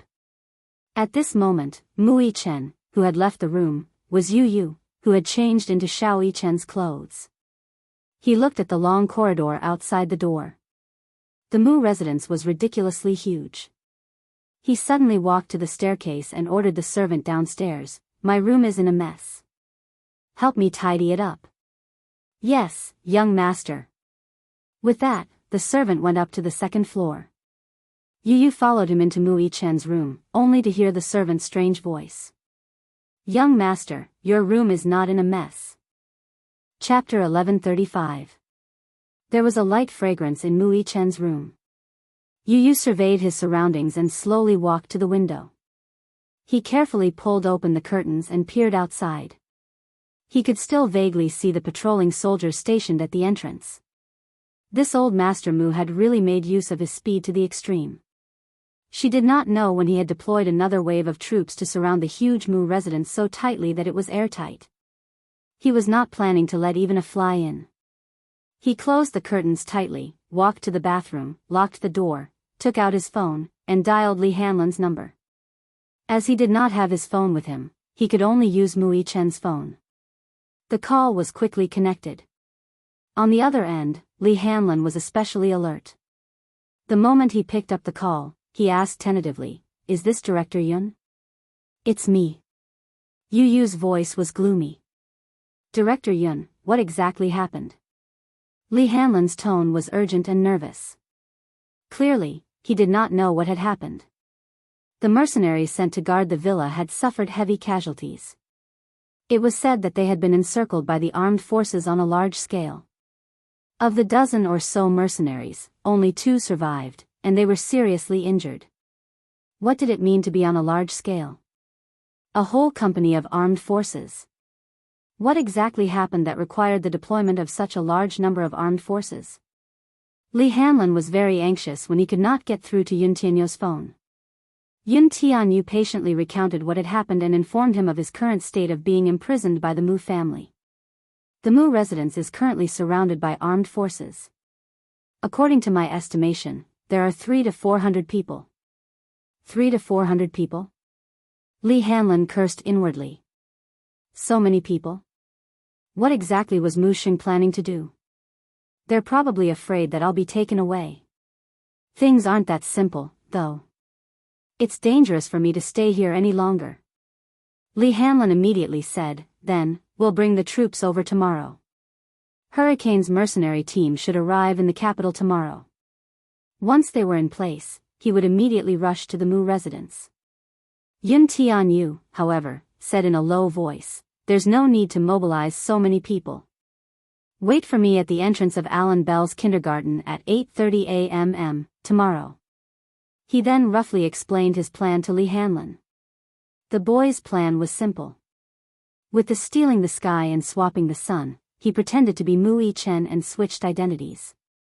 The next morning, Mu Yi-chen would be sent to kindergarten by the Mu family's driver. He arranged for Li Hanlon to meet him at the school gate at 8:30. Li Hanlon was stunned. He could not help but marvel at Yu Yu's quick-wittedness. To be able to think of this so calmly at such a critical juncture was truly not simple. "Agent Li, bring your men and arrive on time tomorrow. Don't make too much noise to avoid arousing suspicion. But we have to match everyone with weapons." "Yes. I'll send you my GPS location. If anything happens, I'll send a signal in time." "All right, I understand. Listen to my arrangements for the rest." Yun Tianyu hung up the call and raised his wrist to activate the GPS function of his smartwatch. He then sent a satellite location to Li Hanlon's phone. After securing it, he walked to the desk and opened the drawer. There was a notebook inside. Chapter 1136. He keyed in a series of commands, but the system displayed the location of Shangdi Walk. Yun Tianyu furrowed his brows. According to Mu Sheng, he had placed his mommy under house arrest. Where exactly was she being held now? Previously, he had installed a GPS system in his mommy's phone and implanted a GPS chip in her watch. However, through the GPS system, one showed that she was at Shangdi Walk, while the other showed that she was at 28 Yushu Street, Fuyang Road. Yun Tianyo's heart skipped a beat as anxiety and panic appeared on his usually calm face. He bit his lower lip hard as his eyes flickered. Soon, he closed his eyes and took a deep breath to force himself to calm down. It was at this point that he needed to remain calm. Otherwise, he would only be flustered. Yu Yu's gaze fell on the screen again. He opened the system interface and hacked into the surveillance network of Shangdi Walk. The surveillance network of Shangdi Walk had extensive coverage. In the first image, a soldier carried an unconscious woman into a car. Yu Yu recognized the unconscious woman as Yun Shishir through her clothes. He paused the image and locked onto the car plate number. He hacked into the traffic network surveillance system and keyed in the plate number. Instantly, countless moving images of vehicles popped up on the screen. He played the videos one by one. However, the surveillance footage showed the vehicle driving north along Fuyang Road, crossing the 321, a national highway, and the Hujiang Bridge before reaching the entrance of the Mu residence without any hindrance. When the car stopped, Yu Yu paused the video, but he did not see Yun Shishir. Strange. He clearly saw his mommy get into this car. Why was she missing? Did she vanish into thin air? Impossible. He replayed the video again and carefully studied every detail in the surveillance footage. When he saw the military vehicle stop at Fuyang Road, it suddenly stopped at the corner of the street and stopped moving. He could only see a corner of the car's front when it stopped. Coincidentally, the car stopped at the blind spot of the surveillance camera, so he could not see what happened when the car stopped. The car stopped for about 5 minutes before continuing on its way to the Mu residence. Yu Yu narrowed his eyes slightly. The car stopped at Fuyang Road for 5 minutes. The last location on his mommy's watch also showed that she was at Fuyang Road and Yushu Street. Linking these two pieces of suspicious information together, Yu Yu quickly caught a hint of what was going on. They had been secretly transferred away. He continued to zoom in on the video, and through the surveillance footage from other locations, he quickly locked onto a Mercedes-Benz sedan. After obtaining the car's license plate number, he keyed in the license plate number. However, the information that popped up was a blank. Yun Tianyo's expression changed, but his heart turned cold at once. It seemed that this car had a fake license plate and the license plate was invalid. The city's transportation network system required real and valid license plate numbers to obtain information about the vehicle's movements. Without a valid license plate number, trying to lock onto the car's every direction in the huge traffic system of Beijing was undoubtedly like looking for a needle in a haystack. There was simply no possibility of accurately locating the car. Chapter 1137. However, as it was at night, the clarity of the surveillance footage was limited. Moreover, the traffic was like water. At night, the cars moved at high speed, and this Mercedes-Benz was a more common brand, so it was easy to blur the target. The only clue he had was like a stone sinking into the sea. A wave of despair washed over him. Yun Tianyu clenched his fists tightly as his face turned ghastly pale. Once again, he resented himself for not taking action in time and giving the enemy an opportunity. He stood up abruptly and walked to the window. His fierce gaze swept across the soldiers surrounding the entrance. He swore that if anything happened to his mother, he would do everything in his power to raze the entire Mu group to the ground overnight. Just as he was at his wit's end, he suddenly thought of something. A white light flashed across his mind. He suddenly recalled something. He returned to the computer and entered a series of commands. Through the GPS, he located Mu Wanru's car. It was a military A9918X Audi. The GPS showed that the Audi had been parked at the intersection of Fuyang Road and Yushu Street for 2 minutes. Soon, it drove away. This was a crucial clue. He was suspicious. Mu Wanru had obviously moved the person behind Mu Xing's back. As for where she had been moved to, it was impossible to track her. At least, he was clear of one thing. Mu Wanru was one of the masterminds behind this. Perhaps, she was the one who had secretly moved the person to another place. Perhaps, there would be other clues and rewards if he started from her. Royal Morocco Hotel. As there was an 8-hour time difference between Morocco and China, it was now 11 a.m. Mu Yaja had just arrived in Morocco when, under Mu Linfeng's arrangement, he attended a royal banquet. After the banquet ended, he returned to the hotel to rest. When he woke up, he realized that his phone was out of battery. He immediately ordered someone to charge it.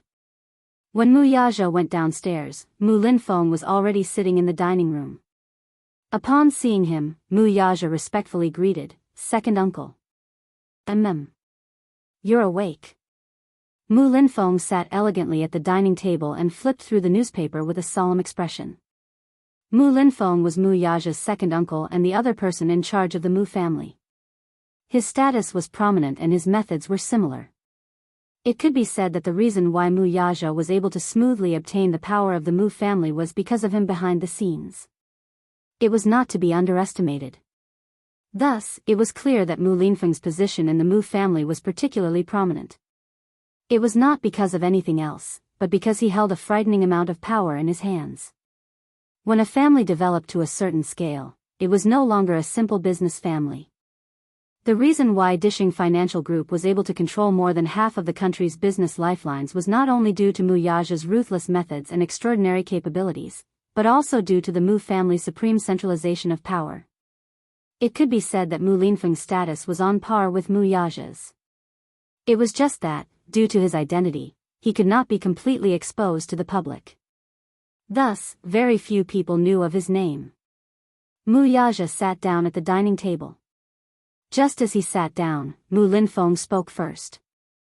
I heard that the banquet yesterday went very smoothly. Chapter 1138. Mu Linfeng discreetly studied Mu Yaja's expression, which was as calm as usual. Inwardly, however, he was a little displeased. I heard that you danced with Princess Charlotte at the banquet last night. You did well. Mu Yaja's tone remained indifferent. Lowering his head, Mu Linfeng set the newspaper aside and wiped his hands with a wet towel. This morning, Duke Hansbach of Morocco's imperial family hinted to me that Princess Charlotte has feelings for you. Princess Charlotte is the beloved daughter of Morocco's eldest princess, Caitlin. She has an outstanding appearance and a net worth of $1.2 billion. She's now the second in line to the throne. Arrange a time for you to meet her later. Try to get to know each other better. Mu Yaja's gaze froze. He abruptly looked up, his gaze cold. He suddenly understood why second uncle had specially summoned him to leave the country. He was trying to use his brain again. Mu Yaja was very displeased with Mu Linfeng's decision to arrange a relationship with the imperial family's princess on his own accord. However, given Mu Linfeng's seniority, he could not expose him openly. He merely said expressionlessly, "There's no need for a meeting, is there? I'll be returning home after tonight. I still have matters to attend to at the company." His cold refusal didn't surprise Mu Linfeng, but this response made him extremely displeased. You have matters to attend to at the company? Mu Linfeng was very displeased with his answer. He snorted and said casually, "I think you're the one who's thinking about that woman." Although he did not say it out loud, Mu Yaja was well aware of who he was referring to by that woman. A dangerous glint flashed across his eyes as he narrowed them. Even though the person sitting in front of him was second uncle of the Mu family, there was still a hint of displeasure in his tone. You've investigated her? I've investigated everyone around you. Mu Linfeng did not beat around the bush and went straight to the point. Mu Yaja's expression changed. His eyes turned slightly cold, but it only lasted for a fleeting moment before disappearing from his sight. Still, deep down, he still felt uncomfortable with Mu Linfeng's action. All of a sudden, Mu Linfeng lifted his head and knocked on the table with his fingertips. His tone revealed his dissatisfaction with Mu Yaja. Yaja, you know that I've always thought highly of you. Among all the people in the Mu family, second uncle values you the most. I've done my best to help you become the head of the Mu family. After all, no matter if it was your ability or talent, second uncle believed in you. Only when Mu Group was handed over to you can we expand our territory even more. It's not like you don't know second uncle's ambitions. Your ambition is something that second uncle can see clearly. However, second uncle warned you earlier that no matter what you do, you have to use your brain to think before you do anything. It's not that I forbid you from having women. Men are hot-blooded. You're in the prime of your life, so you should have a few women by your side. You can have a woman, but not Yun Shishir. At the end of his words, Mu Linfeng emphasized the word not. His resolute attitude was not to be questioned. Chapter 1139. Second uncle, what do you mean by this? Although Mu Yaja knew what his uncle meant, he still wanted to clarify things. Yaja, I won't hide anything from you. In ancient times, Yun Shishir is a demoness who seduces the emperor's heart. She's a femme fatale. If you keep her by your side, she'll only become a hindrance to your ambition and a stumbling block. In ancient times, how many emperors lost their empire because of a momentary lust? I don't wish for such a thing to happen to you. So, you have to break up with this woman immediately. You're not allowed to interact with her anymore before you're bewitched by her. No. Mu Yaja vetoed without hesitation. In his eyes, he had always been very clear about his woman and his career. He would not allow anyone to give him a hint. Even if this person was his second uncle, whom he respected the most, he would not allow it. Because he was very clear about this, he did not wish for anyone to interfere in this matter. Mu Linfeng's eyes flashed with shock and anger. Ha ha. Yaja, this is the first time you've defied my authority, and it's actually because of a woman? I'm a little disappointed. Mu Yaja's lips curled into a cold smirk. He had no intention of giving Mu Linfeng face. Although his tone was still respectful, the determination in his words could not be ignored. Second uncle, I've always treated your orders like an imperial edict. It's just that there's no room for negotiation in this matter. As for my woman, it's my private matter. I hope you won't interfere in this matter. Mu Linfeng's face turned cold in an instant. Mu Yaja did not seem to be afraid of his cold, knife-like glare. He raised his eyes and met his gaze. His eyes were as calm as still water. After a silent confrontation, Mu Linfeng snorted. Mu Linfeng snorted coldly, his tone revealing a hint of danger. Why don't you take a good look at your current status? You're not young anymore, and you've already come this far. I won't let you mess around no matter what. After a pause, he continued. Actually, if it were in the past, I wouldn't have objected to you finding a woman. Furthermore, I know your character very well. You would never break the rules because of a woman. However, the things you've done during this period of time are indeed a bit too much. It's not that second uncle wants to criticize you, but what you've done has truly disappointed second uncle. He was referring to the fact that some time ago, because of Yun Shishir, he had even exchanged fire with the Song family. Jiang Qimeng was especially dissatisfied with this. Even though Song Jinghua didn't say it out loud, he put it into action. As for the development of several plots of land, they had not given their approval for a long time. This caused Dixing to suffer a great loss. Of course, Mu Linfeng didn't care about such a small loss. However, in his eyes, Mu Yaja's actions were already out of line. For a long time, the Mu family's territory had been greatly expanded due to the support of various parties. Because of such a trivial matter, Mu Yaja did not hesitate to offend the Mu Jia. Mu Linfeng was naturally displeased. It was not that he had not warned Mu Yaja, but Mu Yaja did not seem to take it to heart at all. This time, he had summoned him to Morocco in hopes that he could cultivate a relationship with Princess Charlotte. Chapter 1140. If the Mu family could form a marriage alliance with the Morocco royal family, the benefits it would bring to the Mu family would be unprecedented. However, this fellow did not seem to care about this matter at all. Mu Linfeng's dissatisfaction with him had reached its limit.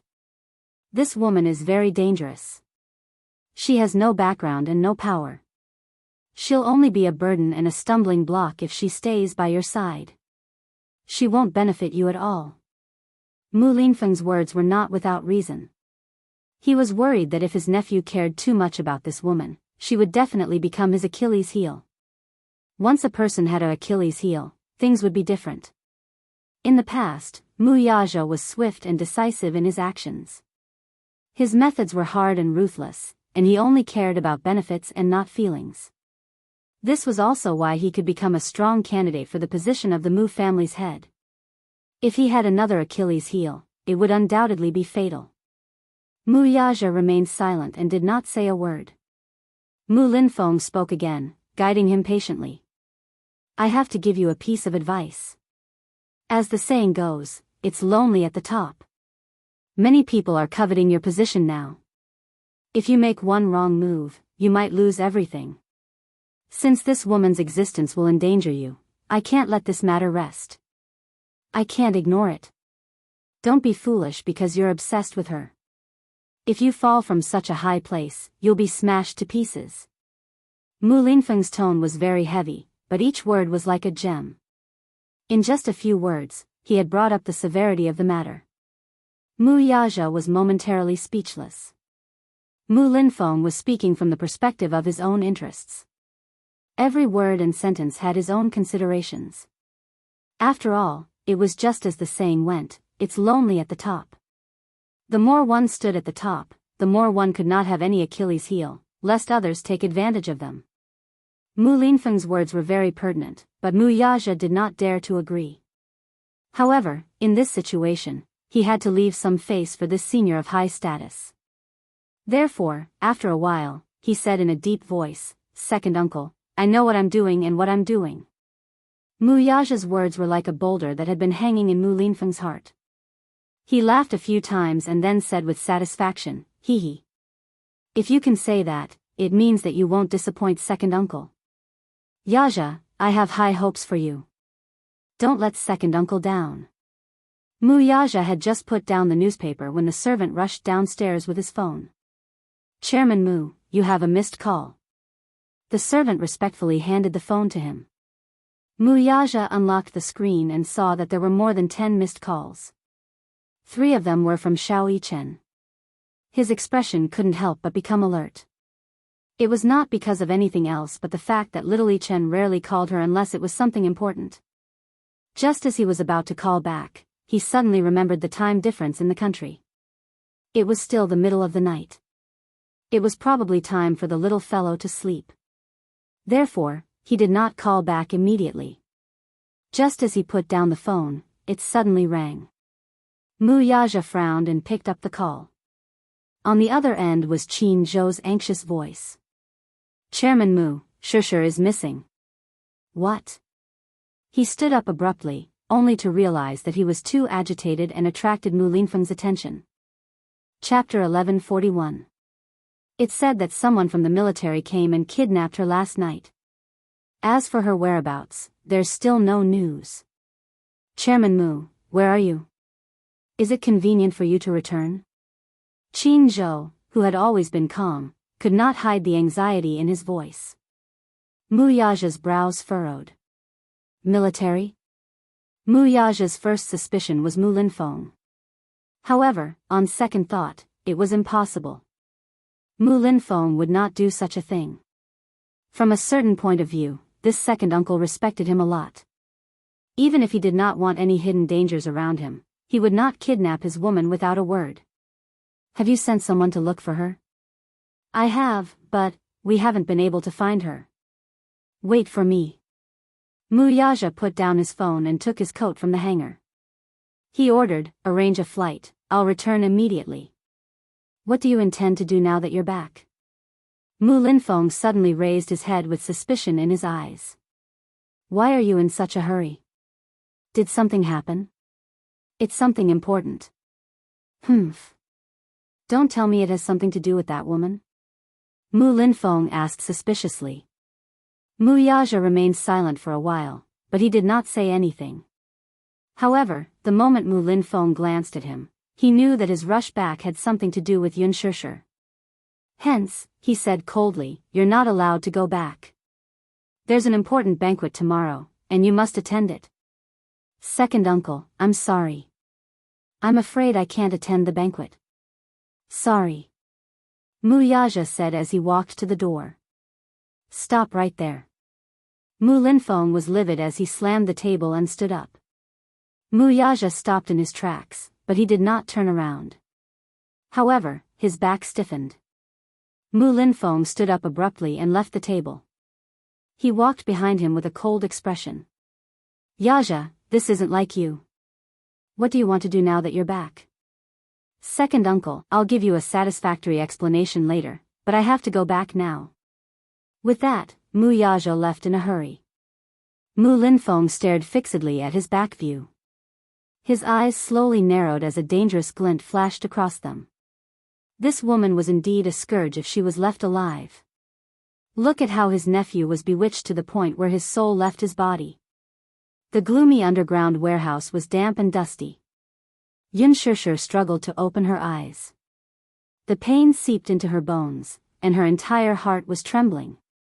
The slightest movement tugged at his wound, causing him to feel an intense pain. Accompanied by a hoarse gasp, in the darkness, a pair of frightened eyes suddenly opened. A beam of moonlight reflected into the eyes, and the pupils suddenly shrank and contracted violently.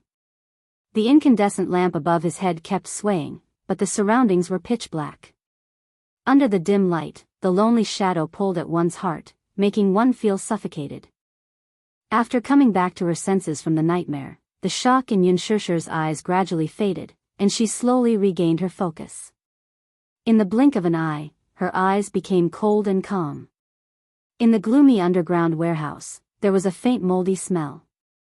In the dim light, Yun Shishir's thick black hair draped messily over her shoulders, covering half of her delicate and pretty face.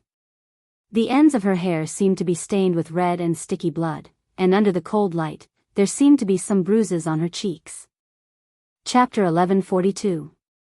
In the dim light, Yun Shishir's thick, black hair draped messily over her shoulders, covering half of her delicate face.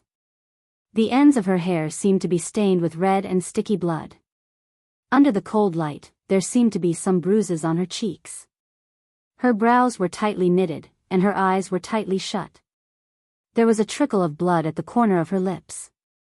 She gritted her teeth, and her lips were slightly contorted as if she was trying hard to endure something. Yun Shishir carefully moved her limbs, but she could not move at all since she was tied up. She did not know if it was because she had been tied up for too long, but her entire body was in excruciating pain. Her whole body was so numb that she had lost all feeling. She tried to move her fingers, and a piercing pain made her suck in a breath of cold air. In her nervousness, she looked around with lingering fear, but when she saw the pool of dried blood at her feet, she felt a stab in her heart. Only then did she remember that what happened just now was not a nightmare at all, but that she was still in this terrifying purgatory with nowhere to run. "You're awake." In the darkness, a deep and weathered voice suddenly sounded. Yun Shishir opened her eyes and shifted her gaze. In the dim light, she saw a man. It was a middle-aged man. The middle-aged man was wearing a traditional Chinese suit. Sitting on a chair, he appeared to be in high spirits. However, perhaps due to his old age, his hair had already turned white. His slightly weathered face could be vaguely distinguished from his handsome brows. When he was young, he was probably a distinguished and talented man. His eyes, however, were especially sharp like an eagle's. They were as sharp as an awl and had an extremely frightening gaze. His facial features were somewhat similar to Muyaja's. Could he be from the Mu family? This suspicion arose in her mind at first, but as she sized him up more closely, her suspicions were confirmed. The middle-aged man in front of her bore some resemblance to Mu Sheng's. Yun Shishir was startled, but she quickly calmed down. "Who are you?" He. "You don't need to know who I am." The middle-aged man gave her a sinister smile as he sized her up. Inwardly, he was a little surprised. This girl seemed to have quite the guts. If it were any other girl, they would have been scared out of their wits and tears would have flowed down their cheeks. However, at this moment, other than calmness and vigilance, there was not the slightest bit of fear on her face. It had to be said that this was an unusual woman. "You're not afraid of me?" Mu Lianjue could not help but ask, feeling that his authority was greatly reduced in front of her. "Haha. You're not a ghost, what's there to be afraid of?" "Even if it's a ghost, I'm not afraid." Yun Shishir was stubborn in her bones. How could she allow herself to show a trace of weakness in front of him? "Little girl, you're really extraordinary." "Haha." Mu Lianjue chuckled again. Yun Shishir curled her lips coldly. "Mister, you seem to be a big shot. Let me ask you, did you kidnap me and bring me here? What is your purpose? I admit that I'm just a nobody, and I don't remember offending you at all, right?" "You didn't offend me at all. It's just that you have some value to me." Mu Lianjue raised a brow as he tapped the cane in his hand lightly on the ground, making a crisp sound. Chapter 1143. Alarmed, Yun Shishir asked suspiciously, "What are you trying to do?" Mu Lianjue slowly stood up and walked toward her. He held her face and sized her up for a while. Yun Shishir's hands were tied, so she could not resist at all. She could only glare at him fiercely with her cold eyes to express her repulsion. He caught sight of her stubborn and unyielding gaze and smiled. "Young woman, you're really stubborn. You're from the Mu family, aren't you?" Yun Shishir suddenly asked. Mu Lianjue's face froze and his lips stiffened before he blurted out, "Young lady, sometimes, knowing too much isn't necessarily a good thing." Yun Shishir's face, however, turned cold. Her pair of black and bright eyes suddenly shot out a cold glint. He. What are you saying? Now that I'm in your hands, what good can you expect from me? Sometimes, knowing when to give in is good for yourself. He. Give in? That depends on the person. What's the point of caring about my attitude toward a wretched and vulgar person like you? Even Mu Lianjue was taken aback by her coldness and unyielding aura. He glared at her with a livid face. If looks could kill, her face would have been pierced through by his glare. Yun Shishir was not to be outdone, though. She spat at him. This was probably her only weapon now. She cursed under her breath. "Get lost, get your dirty hands off me." Mu Lianjue closed his eyes, and a man beside him immediately took out a handkerchief to wipe his face. Following that, the man glared fiercely at Yun Shishir and was about to step forward aggressively. He clearly wanted to teach this arrogant woman a lesson. Mu Lianjue stopped him, though. "Wait." The man was stunned for a moment before saying indignantly, "Fourth master. This woman spoke rudely to you, I'll teach her a lesson. Don't torture her. Just because she's tough doesn't mean that she's tough. Keep her alive, I still have use for her." With that, he turned around and ordered expressionlessly, "Send the photos to Dishing Financial Group. Remember. Do it cleanly." "Yes." Mu Lianjue was about to leave. Yun Shishir called out to him from behind. "Hey." He paused in his steps and turned around. She narrowed her eyes. "Don't tell me that you're trying to make use of me to usurp power." "Oh. I didn't expect a young lady like you to be so smart." Mu Lianjue's lips curled into a sinister and bloodthirsty smile. "Forgive me for being blunt." Yun Shishir cocked a brow and sneered. "It's nighttime now. Don't daydream." He. Mu Lianjue chuckled, but there was anger in his eyes. "Let's not talk about whether Mu Yaja will give up his right to inherit the Mu group for me. In my opinion, even if the Mu group is in the hands of an old man like you, without Mu Yaja, it's nothing but a wasteland." Mu Lianjue frowned. There was no need to hide the murderous look in his eyes. Soon, however, he regained his composure. As if he had heard a funny joke, he sneered. "Whether the Mu group will be a wasteland in my hands or not, we'll talk about it when you're alive to see it." Chapter 1144. In other words, he intended to kill her. With that, he left with the help of his cane. The heavy shuttered door slowly closed, isolating her from the world once more. Yun Shishir's eyelashes trembled slightly as she sucked in a deep breath of cold air. She did not know how many bones in her body were broken. The wound on her shoulder, which had been split open by the belt, was soaked in salt water. It was excruciating, as if countless poisonous insects were gnawing on it. Every moment, he was being tortured.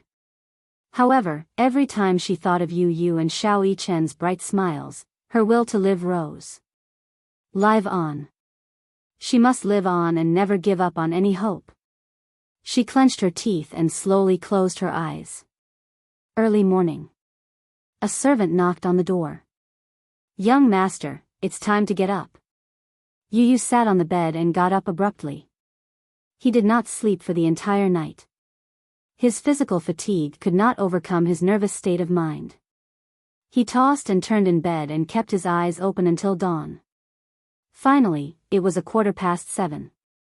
He changed into his school uniform, packed his bag, and walked out of his room. After pondering for a moment, he walked to Mu Yichen's room. He pushed the door, only to find it locked from the inside. It seemed that Mu Sheng had already returned to his room to rest.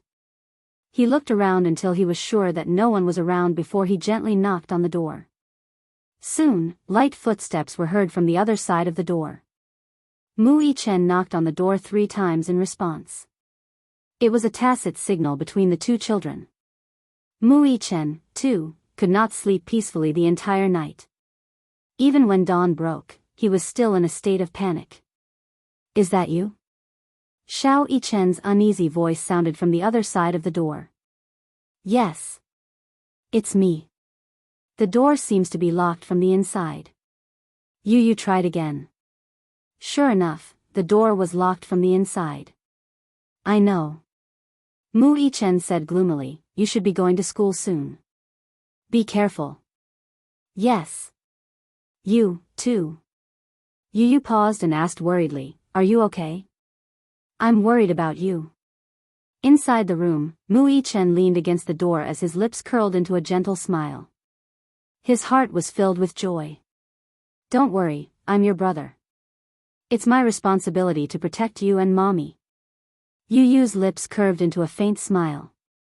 "Don't worry, I will definitely find Mommy. Before that, you have to protect yourself and be vigilant. I'm worried that if you impersonate me, something bad will happen to you. Don't worry about me, you have to be careful too." Yu suddenly heard footsteps coming from the corridor. She immediately said in a low voice, "Someone's coming. I'll leave first." "Yes." Yu hurried to the staircase, but she bumped into Mu Wanru, who happened to be coming upstairs. When Mu Wanru saw him, she couldn't help but smile. She greeted him naturally as usual, "Xiao Yichen, you're awake." "Yes. I'm awake." Yu rubbed her eyes. She opened her eyes and called out, "Mommy." She was extremely reluctant to call out to Mommy. Mu Wanru, however, was stunned. It wasn't because of anything else. It was because Mu Yichen was usually exceptionally cold when he saw her. If she didn't ask him to, he rarely called her Mommy of his own accord.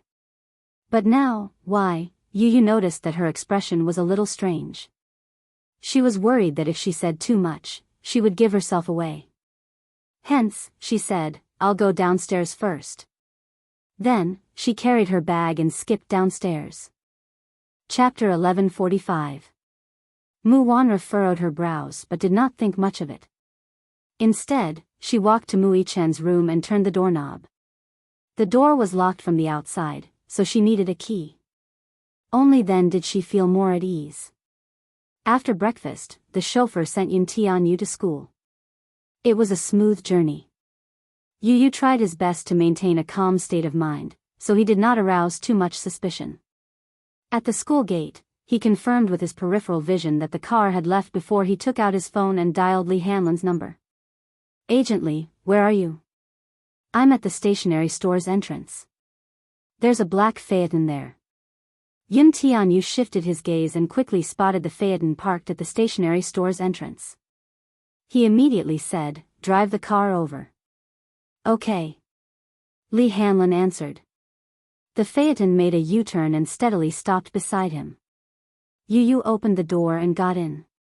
Li Hanlan sat in the front passenger seat and looked at him. Only when he saw that he was safe and sound did he slightly relax. "Director Yun, I didn't sleep well last night. I was so worried." Yun Tianyu's face only showed a hint of pain when he was in the car. He raised his hand and slowly placed it on his shoulder. The injury there was still a dull pain. His shoulder had been dislocated, and although it had been fixed, but, when the cane hit him, the red carved wooden cane actually cracked. It could be seen how deep the strength of the blow was. It was just that, in order to disguise herself as Little Yichen, she had to pretend to be normal. However, in reality, be it carrying her backpack or pushing the car door open, just the slightest movement of her arm would cause her pain to double. He had endured until now and was at his limit. Yu bit his lower lip as his face turned ghastly pale. Only God knew how he had endured until now. Li Hanlon saw his strange expression and his hand covering his shoulder. He could not help feeling anxious. What's wrong? Are you hurt? Yes. I'm injured. He raised his eyes and ordered, let's go back first. Okay. Li Hanlon immediately ordered the chauffeur to drive off. At the same time, he made a call to the private doctor to rush to the villa. The car sped along. Back at Shanty Walk, Yu pushed open the door and walked into the living room. The living room was still in the same messy state as last night. Li Hanlon immediately ordered people to clean up. The red carved wooden cane was still on the ground. He picked it up and looked at it. He saw that there were a few cracks in the middle of the cane. He couldn't help but be startled. The doctor soon arrived. Yun Tianyu, who was sitting on the sofa, could no longer lift his shoulder. The doctor tore a hole in his shirt, revealing his shoulder, which was red and swollen. Heavens! Li Hanlon stood at the side and was stunned by the sight. Originally, the wound had been treated with medicine. However, Yu had stopped applying medicine to her wound since last night because she had changed her clothes. Of course, the consequences of stopping the medicine were quite direct and tragic. Initially, the wound was red and swollen with blood clots. The area where she was hit was swollen with numerous blood spots. It was very frightening. After a night without medicine, the area around the wound was bruised, swollen, and painful. Li Hanlon's eyes were filled with pain when he saw this tragic scene. He could not imagine that Yu had endured such an injury for an entire night. Chapter 1146. Yu did not reply. This was the first time he had seen his wound, too. The situation was critical at that time. When Yu saw Mu Xing raise the cane in Yun Shishir's hand, he instinctively rushed forward to protect his mommy. It was really an instinctive reaction. He did not have much time to think. Before his brain could react, his body had already rushed forward like an arrow released from a bow. At that time, Yu only felt a pain in his shoulder. When the cane hit him, he was in so much pain that his vision turned black and he fainted from the pain. A child's physique was not like that of an adult's. His body was not fully developed and could be said to be very fragile. If it were Mu Yaja's physique, this fight might not be a big deal, but for the slender and weak Yu, this cane dislocated his shoulder. However, he was glad that his reaction was fast enough to rush forward. He did not dare to imagine the consequences of Mu Xing's cane hitting his mommy's head if he had reacted a little slower. At the thought of this, a bone-deep hatred surfaced in Yu's eyes, and his gaze became piercingly cold. The doctor first promoted blood circulation and removed blood stasis before applying a hot compress. The pain during this process was indescribable, but Yu endured it. It was extremely painful. He took a few deep breaths and let out a muffled groan, but he still endured it. In the meantime, he took out a USB flash drive containing the data and documents he had copied. He handed it to Li Hanlon and ordered him to track down the license plate number. Even if the hope was slim, he would not give up on any chance. Yu was worried that Mu Wanra had an ulterior motive for kidnapping his mommy. As for what her motive was, he still had not figured it out. However, her next move should be something else. Yu suddenly pondered for a moment. His eyes flashed as if he had thought of something, and he suddenly stood up. Ugh, his movement was so violent that it affected his muscles and bones. He frowned in pain. Yu hugged his shoulders and sucked in a breath of cold air. Li Hanlon saw his nervous expression and asked tentatively, President Yun, what's wrong? I'm worried, Yu suddenly turned around and glared at Li Hanlon. I'm worried that Mu Wanru's next target will be me. Li Hanlon was stunned for a moment, then smiled and said, but, CEO Yun, you're safe now. We will protect you, don't worry. Yu frowned. I'm not worried about me. It was Mu Yichen. Mu residence. Mu Yichen slowly walked to the window and opened the curtain slightly. He looked out and saw that the armed forces guarding the door had changed, but they were still very strict. A black MPV slowly drove into the Mu residence.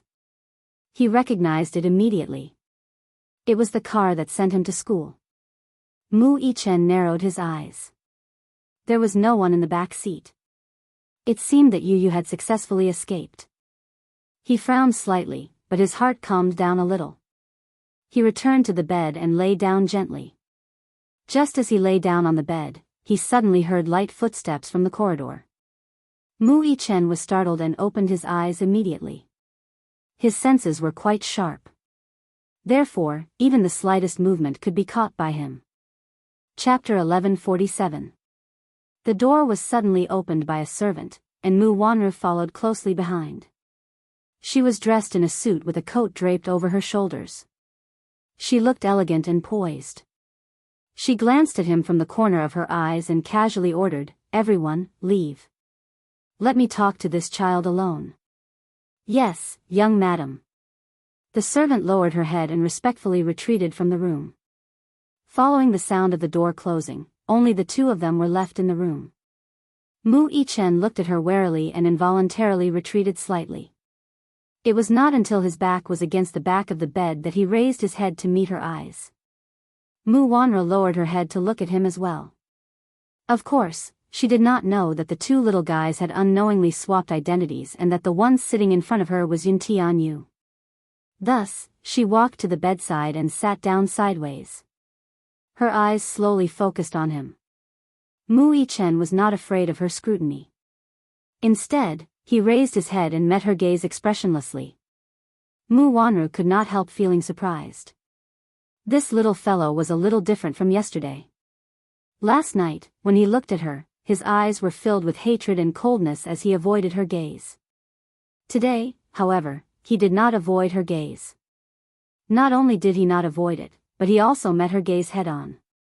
His eyes were like cold stars, and his gaze was like a torch. She inched closer to observe him from a close distance. She could not help marveling inwardly. These two little guys really looked alike. It was as if they were carved from the same mold. Even if she tried to discern them carefully, she could not tell who was who. They really looked alike. Mu Wanru's red lips curled up slightly as she slowly asked, "I heard that your name is Yun Tianyu? It's not your place to ask what my name is it?" Mu Yichen snorted, clearly not giving her any face. His cold reply, however, was within Mu Wanru's expectations. She smiled, her red lips slightly curled. It was a strange smile, but because of the cold curve of her lips, it added a sense of eeriness. "You little fellow, your face is so tender and cute, but your little mouth is so hard. You're just as despicable as your mother." Mu Yichen's eyes flashed with anger. For the first time in his life, he deeply understood what it meant to say that nothing good can come out of a dog's mouth. This woman was a typical example. A layer of coldness floated on his face. On his small face, a somewhat displeased sneer emerged. "Haha. Despicable? Who was the despicable one here? Why don't you take a good look at yourself? How dare you talk about my mommy like that? Bad woman." Mu Yichen was completely enraged. Before this, he still had some feelings for Mu Wanru. After all, they had been together for 7 years.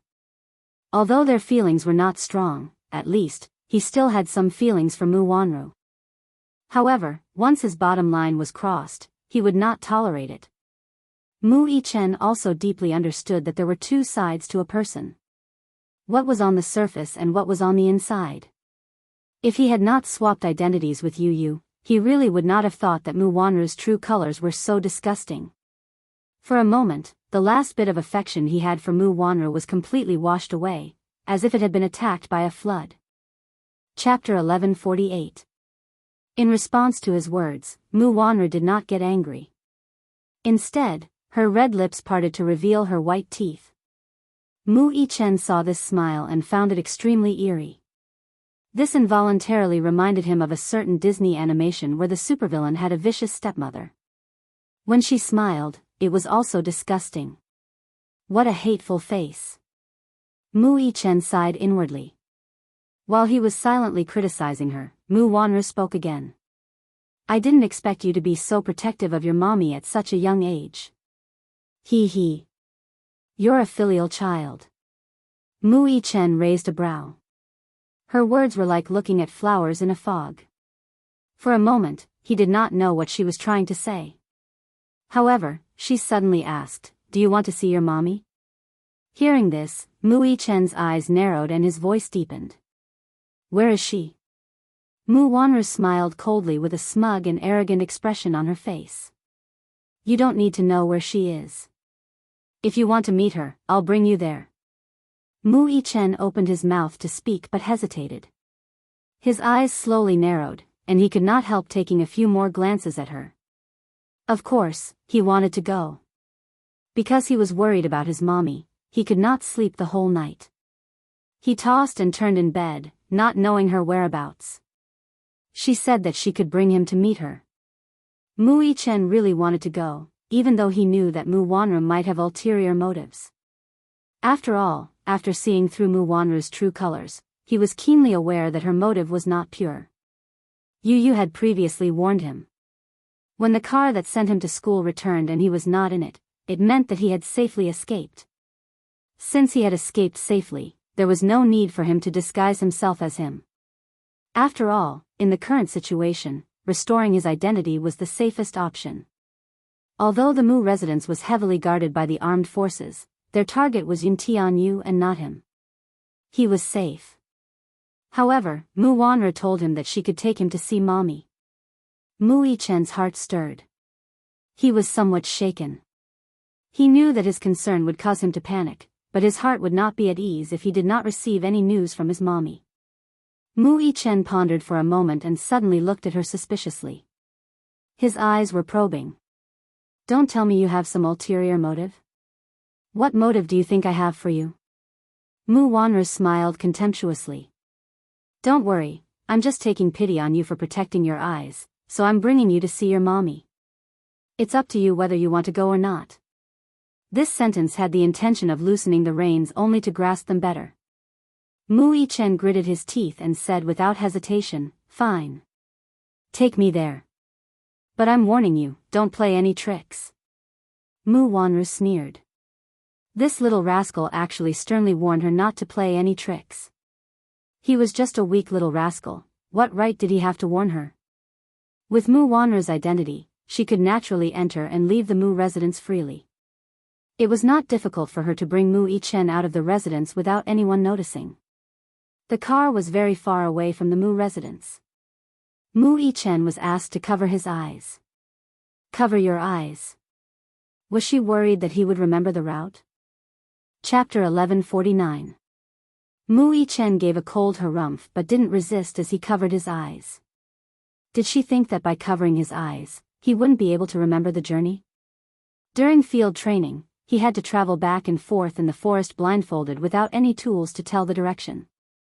He was no stranger to this kind of training. Hence, Mu Yi-chen cooperatively covered his eyes with the blindfold. His cooperation surprised Mu Wanru. This child was too well behaved. But a child was still a child after all. He was so gullible that he took the bait with just a few words. Mu Wanru was so pleased with herself as she lowered her head to look at Mu Yi-chen's fair and handsome face. Her eyes were suddenly filled with a sinister and cold luster. The moment she thought of how this child was Yun Shusher's flesh and blood, she couldn't help but want to strangle him to death. As she thought of this, her hands were already moving uncontrollably. Mu Wanru suddenly stretched out her hand and tried to strangle him by the throat. However, before her fingertips could touch his neck, Mu Yi-chen suddenly turned his hand and raised his hand to hold her hand tightly. His hand was small and tender, but for some unknown reason, when he held her hand tightly, those 5 seemingly delicate fingers contained such a terrifying power. So much so that when he held her hand, he used so much strength that it was as if he wanted to break her fingers. Mu Wanru didn't expect his strength to be so terrifying.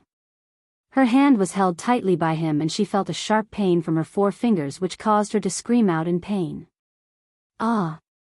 Her scream alarmed the chauffeur and bodyguards in the front seat and they all turned their heads around. They saw that Mu Yi-chen had subdued her in a few moves. With a grappling hand, he held both her hands behind her back and twisted her 10 fingers into a strange angle. The more she moved, the more pain she felt. Mu Wanru was in so much pain that she broke out in cold sweat. Mu Yichen coldly snorted and suddenly pulled off the black cloth covering his eyes. He coldly said, "I remember that I warned you not to play any tricks." His voice was cold and deep, and his pair of beautiful black and white eyes revealed a bit of killing intent. "You, let go." Mu Yichen sneered and twisted the black silk cloth around her hand. The way he tied her up was a standard grappling technique. The knot was not a traditional dead knot. The more she struggled, the tighter the knot was. Mu Wanru shouted coldly, "What are you waiting for? What are you waiting for?" Just as she finished speaking, Mu Yichen was one step ahead of the bodyguard in the front passenger seat. The moment the bodyguard pulled out his gun, Mu Yichen reached out and snatched the gun away in half a second. With a flip of his hand, he held the gun in a reverse grip and quickly loaded it. The gun was ready for battle. Mu Yichen pressed the muzzle of the gun against Mu Wanru's temple. The cold and dark hole in the wall emitted a cold air. The moment the muzzle was pressed against Mu Wanru's forehead, her entire body stiffened. The bodyguard she hired was from an international security company. He was a professional with a strong physique and quick reflexes. In the blink of an eye, he actually let a child gain the upper hand. Furthermore, he was a weak 7-year-old child. Mu Wanru could not help but curse angrily, "Trash. Are you trash? You can't even deal with a 7-year-old child?" Chapter 1150. Mu Wanru ignored him and said angrily again, "What are you waiting for? Do you need me to teach you what to do?" However, the bodyguard didn't dare to make a move since the person was in Mu Yichen's hands. He only stared at Mu Yichen's hands, but he had some doubts in his heart. This child's hand gestures when holding a gun were so accurate. It was a little unusual. Mu Wanru saw that the bodyguard was still in a daze and couldn't help but say angrily, "What are you waiting for? Why aren't you taking the gun?" Mu Yichen sneered and glanced at the bodyguard from the corner of his eyes. It was as if he was trying to ask with his eyes, "Do you dare to take the gun from me?" Mu Wanru glanced at Mu Yichen from the corner of her eyes. She was certain that a 7-year-old child wouldn't dare to shoot and kill. With such a fearless thought, she urged again, "Why aren't you doing it? You're a good-for-nothing. Are you really worse than a 7-year-old child?" The bodyguard gritted his teeth and kept quiet for a while. Suddenly, he pounced on Mu Yichen. His movements were extremely fast. In the blink of an eye, his body was about to press down on Mu Yichen. However, Mu Yichen's reaction was faster than his. He lifted his leg and kicked at the bodyguard's chest. Such a big man with a strong physique was kicked back to his original position. He didn't waste any more time and raised his hand. Bang! A silenced gunshot rang out in the car. A bullet was shot at close range and penetrated the man's chest. The bullet then hit the windshield of the car and exploded into pieces. As it was shot at close range, the power of the bullet was almost explosive. It blasted a bloody hole in the man's chest. A line of blood splattered out. It splattered all over Mu Wanru's face. At the same time, it also splattered all over the chauffeur. The chauffeur was petrified as if he had been struck by lightning. The car suddenly braked and stopped at the road junction. At that moment, the car had just passed through the downtown area. Because of the sudden braking, it stopped at the road junction in the suburbs. Along with the sound of engines, a passing truck whizzed past. Mu Wanru's head hit the back of the seat. After the car came to a steady stop, her body returned to its original position. Her entire face was in a state of extreme shock. His eyes bulged out of their sockets as if he couldn't believe what had just happened. This child, he actually opened fire. Moreover, he had killed a person right in front of her. The blood that splashed onto her face, still boiling hot, seemed to remind her of what had just happened. As for the person who was still alive and kicking just a moment ago, at this moment, he had already turned into a corpse that was gradually turning cold. Lying on the passenger seat, he didn't even have time to close his eyes. It was inexplicably miserable. Mu Wanra's red lips trembled as her eyes darted around frantically. Her eyelashes trembled violently. Hee hee. Mu Yichen's cold laughter suddenly rang in her ears. You really think that I don't dare to shoot? Mu Yichen asked coldly as he pressed the muzzle of the gun even tighter. Mu Wanra caught a glimpse of his finger on the trigger from the corner of her eye. She was so frightened that her entire body was trembling non-stop. Suddenly, she didn't dare to say a word. Mu Yichen stared at her coldly, his eyes cold. Continue driving. Mu Yichen turned his head and ordered the chauffeur. Chapter 1151. He was just an ordinary chauffeur. He had never seen such a tragic scene. Beside him was a corpse. Now, he was scared out of his wits. Drive. Mu Yichen ordered again. The chauffeur asked for Mu Wanra's opinion with a trembling voice. Why, young madam, this, listen to him. Drive. Mu Wanra wanted to live. Although she knew that this child would not necessarily kill her, it would be disadvantageous to her if this dragged on. The chauffeur naturally obeyed the order. He stepped on the accelerator and the car shot out like an arrow. Along the way, the car sped along, and the scenery outside the window flashed by in a flash. Mu Wanra's hands were tied and she was thrown to the side of the seat. Her whole body was curled up. Mu Yichen leaned against the back of the seat and played with the gun in his hand. To him, the cold gun in his hand was not a lethal weapon but an ordinary toy. Mu Wanra thought about it and found it very strange. According to the information she had gathered, Yun Tianyu had a weak body and could not possibly be so agile. Mu Wanra sized him up from the corner of her eyes carefully. After careful comparison, the child in front of her seemed to be taller and stronger than the real Yun Tianyu she saw last night. She suddenly recalled something. The child in front of her had such sharp reflexes and such a cold gaze, but it made her think of someone. Could it be Mu Yichen? She was startled and silently uttered his name. Mu Yichen's eyes darted around coldly. What's wrong? It's really you? Mu Wanra was so shocked that her face turned ghastly pale. She hated herself for her slow reaction and even more for her carelessness. She had known Mu Yichen for 7 years, yet she had mistaken him for Yun Tianyu just because the two children had swapped clothes. Mu Wanra suddenly recalled Yun Tianyu's awkward greeting in front of her this morning. At that time, she had vaguely sensed that something was wrong, but she didn't think too much about it. It was probably because she subconsciously thought that 2 7-year-old children wouldn't be able to scheme to this extent. But now, he was deeply shocked by the quick-wittedness of the two children. How could ordinary children think of this? Mu Wanra gritted her teeth so hard that she almost crushed them. She hated herself for being careless. Mu Yichen, however, thought coldly that if he had not swapped identities with Yun Tianyu, he would not be able to see this woman's true and ugly face. The car drove to Kongzhuang Bridge when the phone suddenly rang. It was from Mu Wanra's bag. Mu Yichen opened her bag and took out her phone, only to see an unknown number on the screen. He frowned and cast a sidelong glance at her. Who's calling? Mu Wanra remained silent.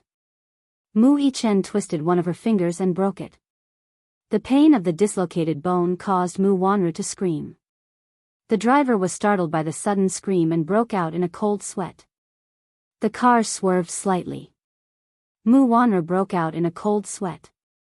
It's probably fourth uncle. Answer it. Mu Yichen put the phone to her ear and warned coldly, don't say anything else. Answer the call the way you should. Got it? I'll remember it. Chapter 1152. Mu Wanra bit her red lip and hurriedly nodded. Why yes. Mu Yichen swiped the screen to answer the call and turned on the speakerphone. How could he give Mu Wanra a chance to play tricks? He turned on the speakerphone right away. He wanted to hear what they had to say. Fourth uncle? Mu Lianjue's voice sounded from the other end. Where's the child? He's already in the car. I'm already on my way there. Mu Wanra's voice still carried a tinge of fear. Mu Lianjue, on the other hand, was sharp and alert. "What's wrong with your voice? It sounds a little weird." Mu Yichen pressed the muzzle of the gun against her acupoint and squeezed it a little. Mu Wanru resisted the urge to scream. She knew very well that if she screamed, even if Mu Yichen did not kill her, he would definitely break a few of her bones.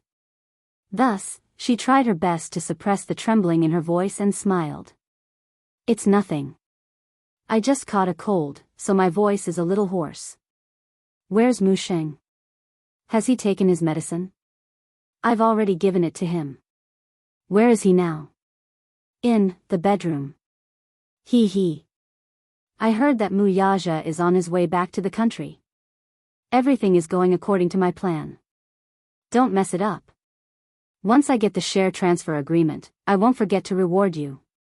Mu Wanru's red lips parted, but at this moment, the smile on her face was as ugly as it could be. Her voice was also filled with indescribable bitterness. He. Wanru thanks fourth uncle first. The call was quickly hung up. After hearing the entire call, Mu Yichen's face turned colder. "Did you do something to the great master's medicine?" He suddenly spoke, but his voice was abruptly frosty. In an instant, the car seemed to be in an ice cellar. It was bone-chilling. Mu Wanru pursed her lips and nodded slightly in tacit agreement. Then, she tried her best to emphasize, "I was also forced to do so. I don't want to hurt Grandpa. Do you think I'll believe you?" Mu Yichen loaded the gun and asked, "What is your purpose? Speak." It's not me, no matter what your motive is. Why did you kidnap my mommy?" With the muzzle pressed down, Mu Wanru could even feel the cold air coming from the gun hole. She was so scared that she screamed, I'll talk. "Speak." Mu Wanru licked her dry lips and told her everything about Mu Lianjue's plan. It turned out that Mu Lianjue's ambition was to take over the majority of the Mu Group's shares. Currently, he did not hold much of the company's shares, only 8%. Thus, even though he was a member of the Mu family, his seat and speaking rights on the board of directors were extremely weak. Hence, he became a little ambitious. He did not care for the position of the Mu family's head. What he wanted was the 70% shares in Mu Yaja's hands. 70%. Just think about it. Even if Mu Lianjue eventually became the head of the Mu family, Mu Yaja still held the majority of the shares in the huge Dishing Financial Group. In the end, the entire Dishing Financial Group was under Mu Yaja's control. Even if he became the head of the Mu family, he did not have much say in the company's business. Chapter 1153. Using Yun Shishir and Yun Tianyu to force Mu Yaja to hand over all his shares. This move could be said to be extremely ruthless. Alas, Mu Wanru still had a trick up her sleeve. She did not mention that even if Mu Yaja handed over his shares, Mu Lianjue might not let Yun Shishir and Yun Tianyu off. The mother and son's final outcome was a dead end. There was no room for negotiation. Mu Yichen turned pale with fright when he heard this. This game of chess was really well played. If he forced his father to hand over the Mu Group's shares, his father would fall to the bottom of the valley overnight and be smashed to pieces. This Mu Lianjue was truly a wolf with a terrifying ambition. "Where is mommy hidden?" Mu Yichen pressed again. Mu Wanru shook her head. "I don't know." Mu Yichen's eyes flashed with anger as he punched her in the face. "You really don't know? Don't try to lie to me. Aren't you bringing me to mommy now?" Mu Wanru howled in pain. She was so frightened that tears fell from her eyes as she cried, "I really don't know. That place is in the middle of nowhere. There's no name, and even the GPS can't locate it. It's a very remote place. I really can't tell where it is." Just as she finished speaking, she suddenly coughed and spat out a mouthful of blood. Mu Yichen's punch had actually broken a few of her front teeth. Mu Wanru was still in a state of shock as she stared at the few white teeth amidst the blood. Where did Mu Yichen get his strength from? "Don't play tricks," Mu Yichen coldly said. "Do you really think that I won't dare to shoot you? It's true. I'm really not lying to you. Even if you shoot me with bullets, I really don't know where that place is. At this point, do I still need to hide anything from you? Mu Yichen pursed his lips and sneered. He suddenly raised his wrist, activated the DPS tracking function on his watch, and sent a tracking message to Yun Tianyou's watch. The car sped along. His signal would be transmitted to Yun Tianyou's watch every 1 kilometer. Mu Yichen put away his gun. Mu Wanru heaved a sigh of relief when she saw his action. Just now, she was so frightened by him that she almost wet her pants. Mu Wanru wanted to cry but had no tears. She never thought that she would be defeated by a child. The car was still moving at a high speed. However, as time passed, the scene outside the window became more and more desolate. It seemed that this was a rather remote place. Mu Yichen looked at his watch. The GPS signal was getting weaker in the wilderness. Mu Wanru did not lie to him. In such a desolate area, even if he wanted to, it would be difficult for him to pinpoint the location accurately. 10 minutes later, the car stopped at a deserted place. Mu Yichen put the rope around Mu Wanru's neck and pulled her out of the car as if he were leading a dog. Mu Wanru suddenly felt a sharp pain in her neck. She felt strangled and suffocated as she rolled out of the car. "Bring me there," Mu Yichen ordered. His height did not reach her chest, so Mu Wanru had to lower her body to cooperate with him as she carefully followed behind him. At this moment, she firmly believed that even if this boy did not have a gun, he could easily kill her. Chapter 1154. Following Mu Wanru's direction, Mu Yichen arrived at the entrance of the warehouse. He kicked the door open with all his might. Soon, a commotion could be heard from inside. "Who is it?" A man's questioning voice could be heard from inside. He didn't open the door for everyone who came. Mu Yichen tugged at the rope around Mu Wanru's neck. Mu Wanru cried out in pain and hurriedly shouted, "It's me. Quickly open the door. Quickly." A series of noises could be heard from inside. The door to the warehouse slowly opened. Mu Yichen grabbed Mu Wanru and pressed the loaded gun in his hand against her forehead. Mu Wanru had undoubtedly become his hostage. If everything went smoothly, he could use Mu Wanru as an exchange to redeem his mother. Even though he knew that this move was a little dangerous, he was still very confident that he could bring his mother out of this unscathed. Perhaps, from a certain point of view, Mu Yichen was smart at times, but this intelligence did not seem to be thoughtful enough. Mu Wanru was indeed a hostage in his hands. However, he did not think carefully about whether Mu Wanru or Yun Shishir was more important to Mu Lianjue. To him, Yun Shishir could be exchanged for Mu Yaja's shares. Mu Wanru, on the other hand, was merely a chess piece that was not important to him. Once she lost her value, she was a chess piece that could be casually discarded. She was not worthy of his attention at all. Hence, Mu Yichen's current thinking was a little too naive. Could he use Mu Wanru as a bargaining chip to redeem Yun Shishir? However, at this critical juncture, this was all he could think of. It was still the same saying, too much concern made one confused. In a way, he was not as calm as Yun Tianyu, so it was not easy for him to think so much.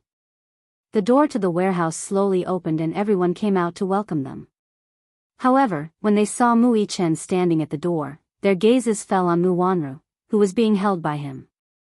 They were confused and did not immediately understand the situation. What was going on? Mu Wanru raised her head and saw them. She could not help crying out, "Save! Save her! Quickly save her! Shut up!" Mu Yichen turned his head and swept a glance at the group standing at the door. All of them were tall and muscular, especially the man who stood at the head of the group.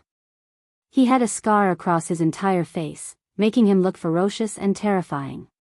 He pursed his lips and asked coldly, "Where is she? Where did this little brat come from? He's still wet behind the ears. Look at him, he hasn't weaned yet, right? What is he up to now?" A man in the crowd sneered mercilessly. This person was none other than the man who had wanted to defile Yun Shishir that day. He looked at Mu Yichen with disdain as he sneered at him.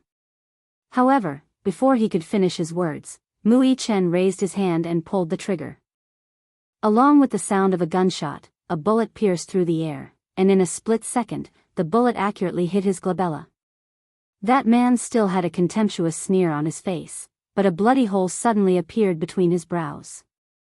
The back of his head exploded, and red and white blood splattered on the people beside him. After the bullet pierced his glabella, it hit a man behind him and penetrated his shoulder. Chapter 1155. Mu Yichen was holding a desert eagle in his hand. It was very powerful and had a considerable lethality. The sound of a gunshot left everyone dumbfounded. The man who was shot between the eyebrows fell to the ground weakly and stopped breathing. Circles of blood rippled out, but it was real and dazzling. Everyone was inexplicably shocked. Who would have thought that a 7-year-old child could raise his hand and shoot so accurately and hit someone between the eyebrows? His shooting skills were so outstanding. Such terrifying shooting skills could only be achieved by adults who had received professional training. How did this child do it? While admiring Mu Yichen's outstanding shooting skills, the leader of the knife-scarred men looked carefully again and saw Mu Yichen holding Mu Wanru. He narrowed his eyes and recognized this woman who had been ravaged beyond recognition. She was half his master, and a trace of nervousness appeared on his face. Where is she? Mu Yichen raised his arrogant chin slightly and signaled to them with a pair of cold eyes. His thin lips opened slightly and a cold voice escaped. Take me to see her. See who? The knife-scarred man was stunned. Perhaps it was hard to imagine such a strange scene in front of him at this moment. A 7-year-old child holding an adult woman in his hands and pointing a gun at her. He was mature and steady, but it was not like a child of this age at all. Mu Yichen was too lazy to talk to them. The muzzle of the gun was pressed against Mu Wanru's temple. Such a threatening action, but Mu Wanru was not happy with it. She was so scared that her legs were trembling. She hurriedly shouted, "Take him to see Yun Shishir." Why aren't you taking him to see her? The knife-scarred man's eyes revealed a hint of danger, but he had no intention of dodging. What? Are you resisting me? Mu Yichen's eyes were also cold. He was not afraid of his majesty at all and asked coldly. Mu Wanru was so shocked that she could not form a coherent sentence. She just kept repeating, "Take him to see her. Take him to see her.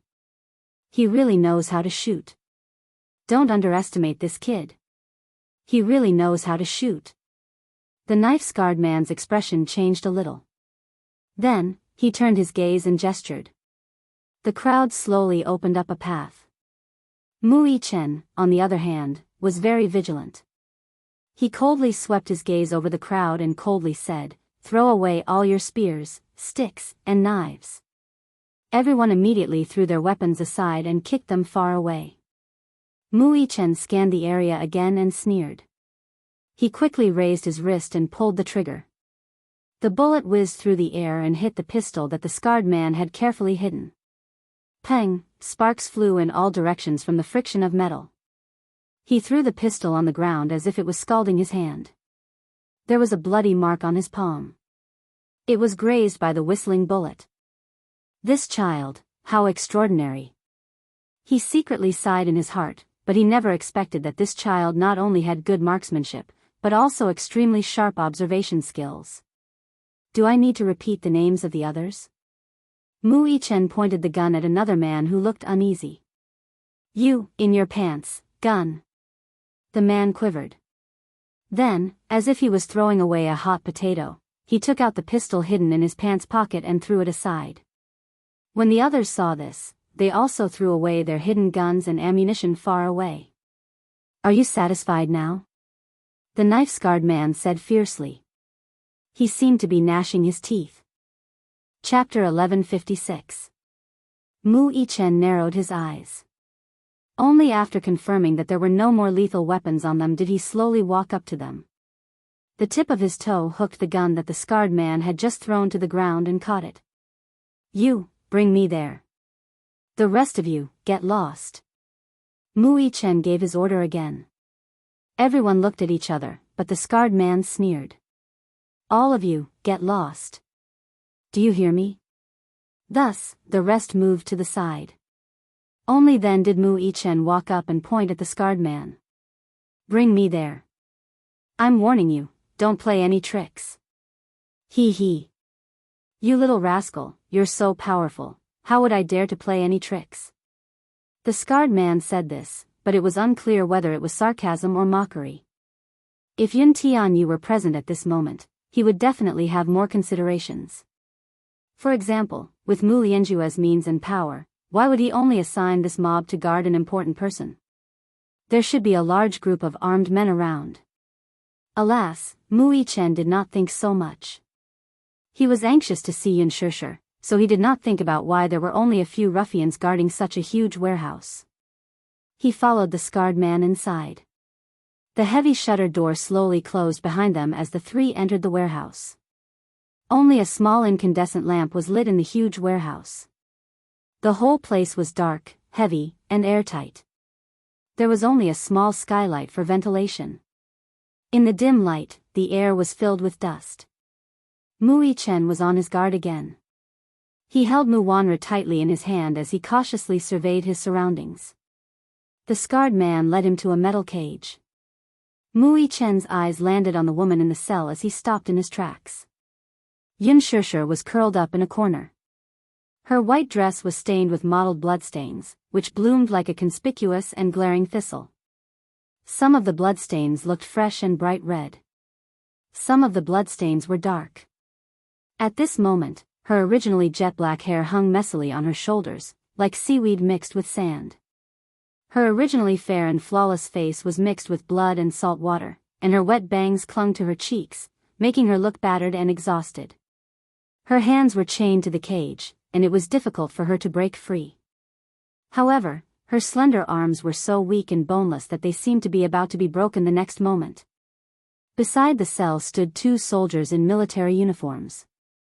They were fully armed, and their expressions were cold and stern. They stood upright.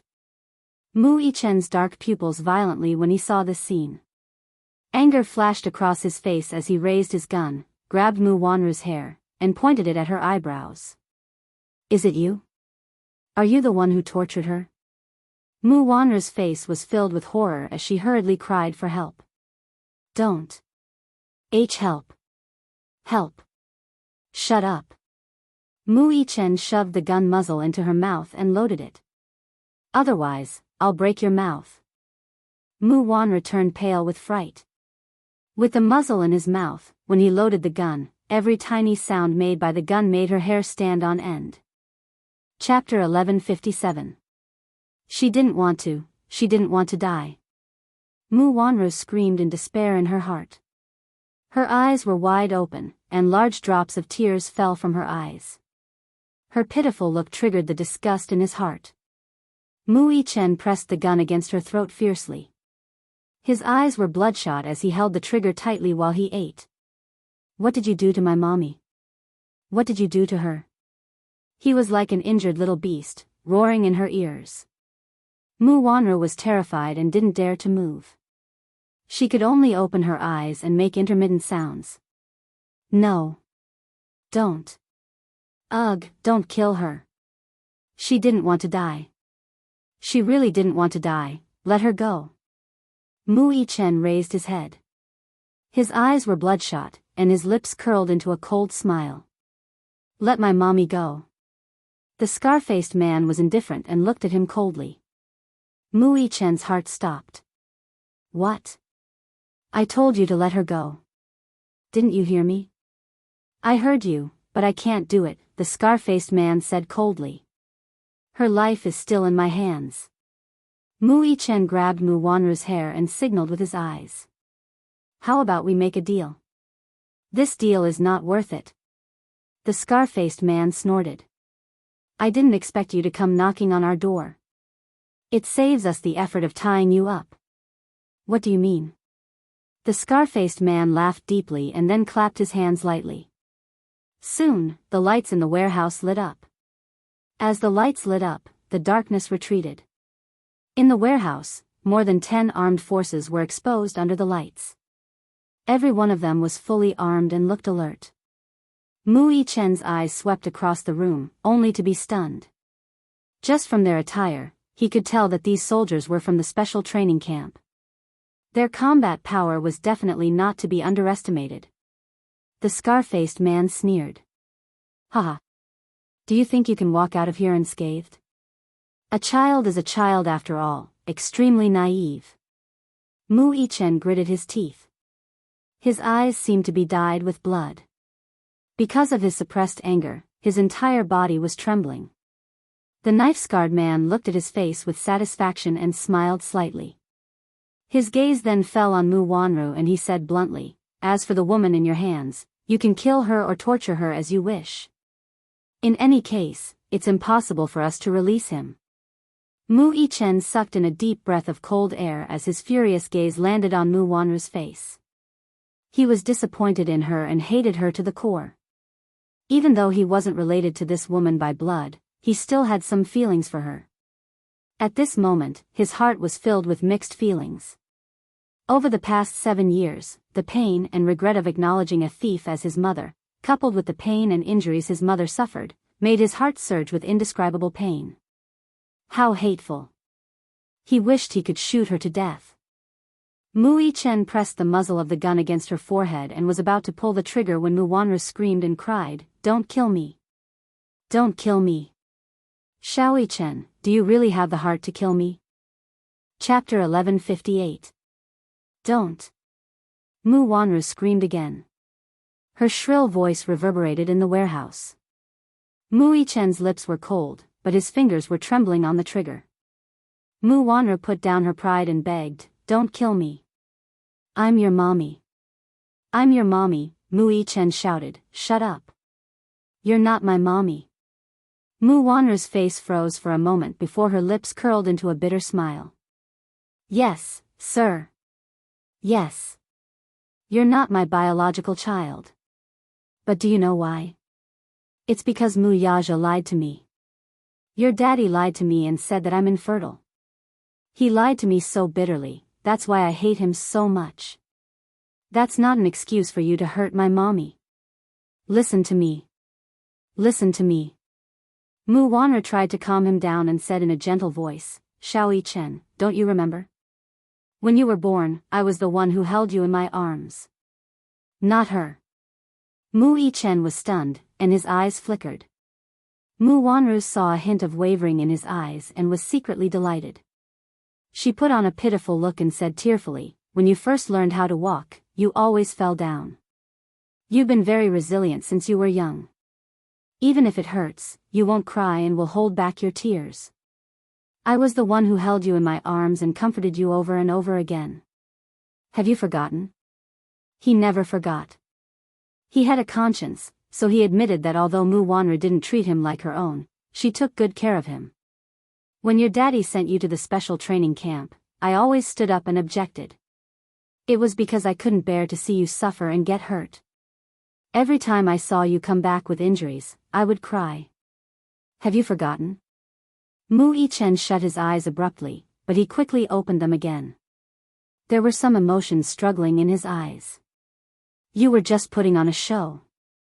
Shut up. Stop talking. Good. Even if it's just a show."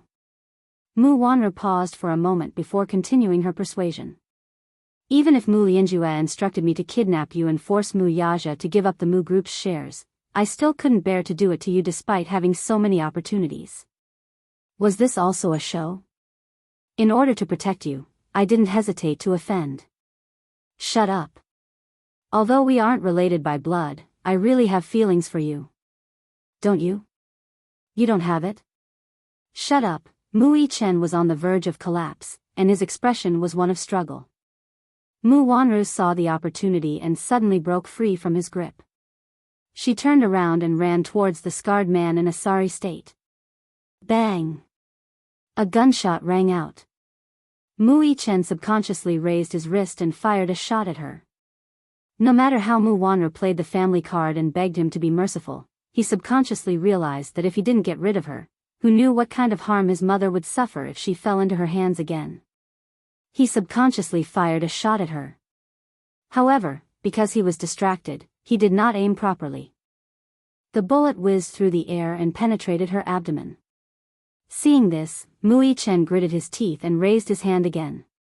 He aimed at the back of her head, wanting to give her another shot. Stop! The scar-faced man shouted coldly as he stood in front of Mu Wanru. Chapter 1159. Mu Yichen sneered. He was not at all afraid of the crisis before him. The scar-faced man, however, signaled him with his cold eyes. Mu Yichen looked in the direction he was hinting and saw two soldiers walking toward the cell. They raised their pistols and aimed them at Yun Shishir's temple. She, who was unconscious, did not know what kind of danger she was in. Her head was still lowered, and she did not feel anything. Put down the gun. Mu Yichen's hand, which was holding the pistol, trembled violently. His eyes were bloodshot, and his whole body was shaking uncontrollably. Put down the gun. I have no patience. This is my last warning, or else. No. Mu Yichen gritted his teeth and slowly threw the gun to the ground. Kick it over here. The scar-faced man threatened again. Kick the gun over here. Mu Yichen stretched out his leg and kicked the gun to the side. A soldier behind him strode forward, raised the gun in his hand high, and hit the back of his neck hard. Mu Yichen only felt a numbing sensation as if he had been electrocuted. His vision turned black, and he fainted, unconscious. A Bentley slowly drove into the Mu residence. Mu Yaja alighted from the car and was surprised to see the armed forces heavily surrounding the entrance. He frowned and quickly strode into the residence. Young master, you're back. Where's Grandpa? Master, he's upstairs. He hasn't woken up yet. It's already afternoon, why isn't he awake yet? Mu Yaja said as he walked upstairs. When he pushed open the door, he saw Mu Xing lying on the bed. His face was pale and lifeless. His heart skipped a beat. He walked over and held his face, squinting his eyes. How long has he been asleep? Young master drank his medicine at 3 in the morning and fell asleep. Mu Yaja frowned. He bent down slightly and called out, Grandpa. Grandpa? Mu Xing did not wake up, though, and there was no reaction. Instead of saying that he was in a deep sleep, it was more like he was dead. There was no sign of life at all. If not for his feeble breathing, Mu Yaja would really suspect that he had passed away just like that. Where's the doctor? Call the doctor over. He raised his head and ordered. Soon, the private doctor rushed over. Take a look at him. What's going on? Yes. The doctor did not dare to delay and went forward to check. Mu Yaja walked to the side and dialed Mu Yichen's number, but the latter's phone was switched off. At this time, school should be over. Why is his phone? Just as he was wondering, the chauffeur rushed over. When he saw him, he was stunned for a moment before he hurriedly reported, Young master, bad news. Young master is missing. What? The kindergarten teacher said that she didn't see the young master in the morning, and I didn't pick him up after school. You didn't see him enter the school gate? I saw him enter the school gate with my own eyes. The chauffeur hurriedly explained, looking aggrieved. He's in a coma. We need to send him to the hospital immediately. Poisoned? Yes. Master's lips are purple, his body is stiff, and his face is ashen. These are typical symptoms of poisoning. We need to send him to the hospital immediately. Mu Yaja frowned from the headache. His voice was terrifyingly cold. Send him to the hospital quickly. Chapter 1160. Mu Yaja's chest heaved up and down as he walked to the door. How did the Mu family fall into chaos in just 2 days of being overseas? D****. He had let his guard down. Mu Xing was hurriedly sent to the hospital. Mu Yaja got into the car and instructed the chauffeur to rush to the company. On the other end, Min Yu called. Boss, are you back in the country? Yes, I'll be there soon. Okay. I'll wait for you there, then. His tone was urgent and nervous, but he did not tell him what was going on. In fact, he had just received an anonymous letter. When he opened it, he saw a few shocking photos. He hurriedly called Mu Yaja to report the situation. However, he was afraid that he would get nervous if he heard it. To ensure his boss's safety, he forcibly suppressed his nervousness. At the same time, Yun Tianyu, who was frowning at Leji's headquarters, received a GPS location message from Mu Yichen. When Mu Yichen sent the location, he also used his watch's voice function to send a 10-second message. You, follow the GPS location I sent you and find the place where mommy is hidden. Once he received the message, he immediately logged into the system. His fingers flew across the keyboard as he entered a series of commands. An interface popped up on the screen. He logged in and searched. The GPS initially had a strong signal, but when he reached the Kengzhuang Bridge, the signal became intermittent and gradually became unclear. Even if he used advanced technology, he could not pinpoint the location clearly.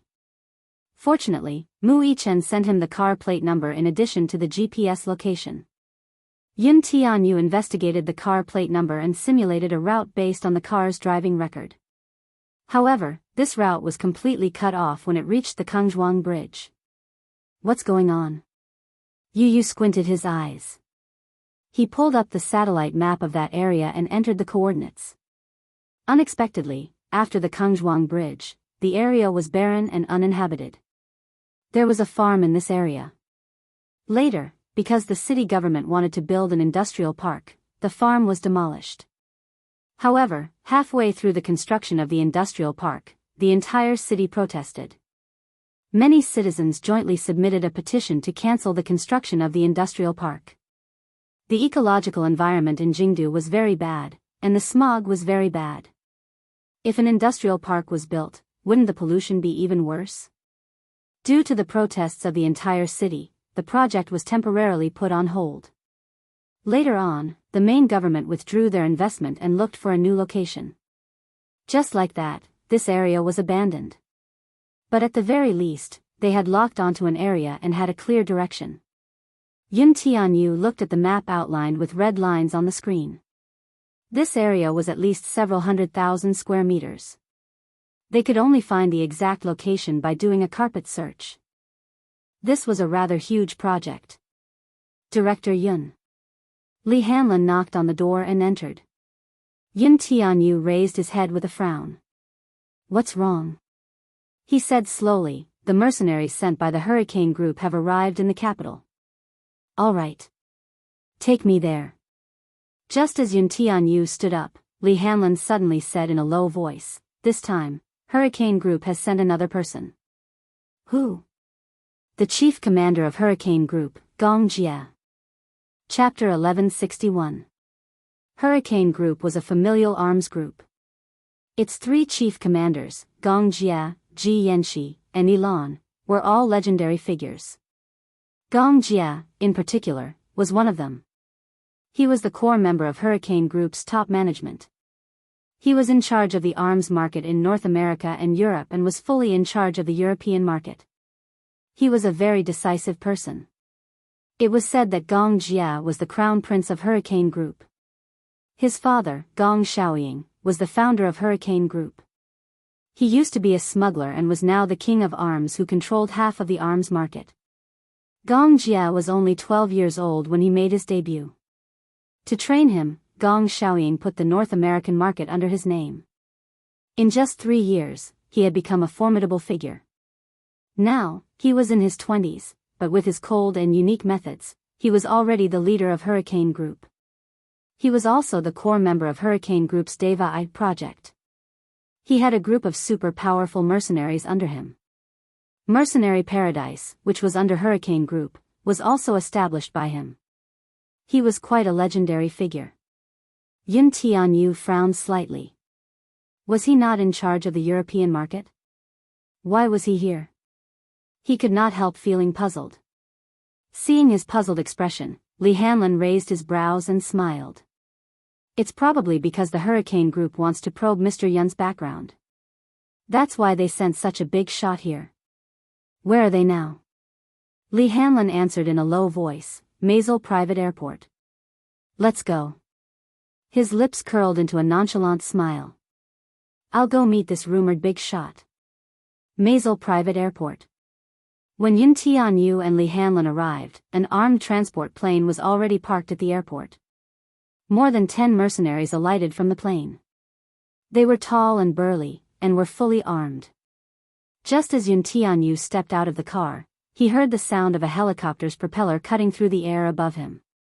He raised his head and saw an armed helicopter slowly hovering in the air a few times before landing steadily on the tarmac. The cabin door opened, and 5 mercenaries walked out one after another. After a while, a young man in a military windbreaker slowly walked out of the plane. Yun Tianyu looked over. In the fierce wind, the young man was wearing a snow-white military windbreaker. His sleeves were fluttering in the wind. His white military suit made him look tall and straight. This person seemed to be very fond of the color white. With a white military cap, a white military jacket, and snow-white military boots, he looked very handsome. The man slowly raised his face, and a handsome face fell into his eyes. Initially, he thought that Gong Jia was of European descent. However, she did not expect him to be an Asian man. She had a head full of neat and tidy silvery hair, and her face was as thin as a knife. Especially the curve of her lower jaw, it was so beautiful that it looked like a fine brushwork. The man had a face that seemed to be exquisitely sculpted. His facial features were exquisite and well-defined, as if they were carved by a knife. His eyebrows were handsome, and his eyes were like cold stars. His eyebrows and eyes were extremely beautiful. His long and narrow eyes revealed a bit of evil and arrogance. His black and white eyes were clear, without any impurities. They were as elegant as an ink painting. Chapter 1162. The man was unexpectedly young. From his facial features alone, one could tell that he was in his early 20s. He had the handsomeness and cleanness of a young man. Even if it was a man, he would probably be deeply impressed by this beauty that had nothing to do with gender. Even though his handsomeness was in between the sexes, with a hint of androgynous feminine beauty, his beauty was destructive. His deep-set and perfect facial features, as well as his elegant bearing, especially his every frown and smile, revealed his extraordinary aristocratic temperament. He even had the demeanor of a king who looked down on all living things. This kingly demeanor could be seen from his appearance. It was as if he was the ruler of the world. It was natural. Cold, arrogant, and evil. There was a cynical smile on his lips. It was just an occasional glance, but it revealed a sense of aggressiveness and sharpness. Yun Tianyu's gaze slowly landed on his face, and he was secretly shocked. A hint of surprise surfaced on his face. What surprised him was that this man's features were shockingly similar to Yun Shusher's. His eyes, in particular, were 70% similar. The difference, however, was that Yun Shusher's eyes were beautiful and charming, while his were devilish and wild. His brows furrowed deeply, and he could not help but suspect the man's identity. At the side, Li Hanlin bent his head and whispered in his ear, "Director Yun, this man can't be the rumored second Master Gong."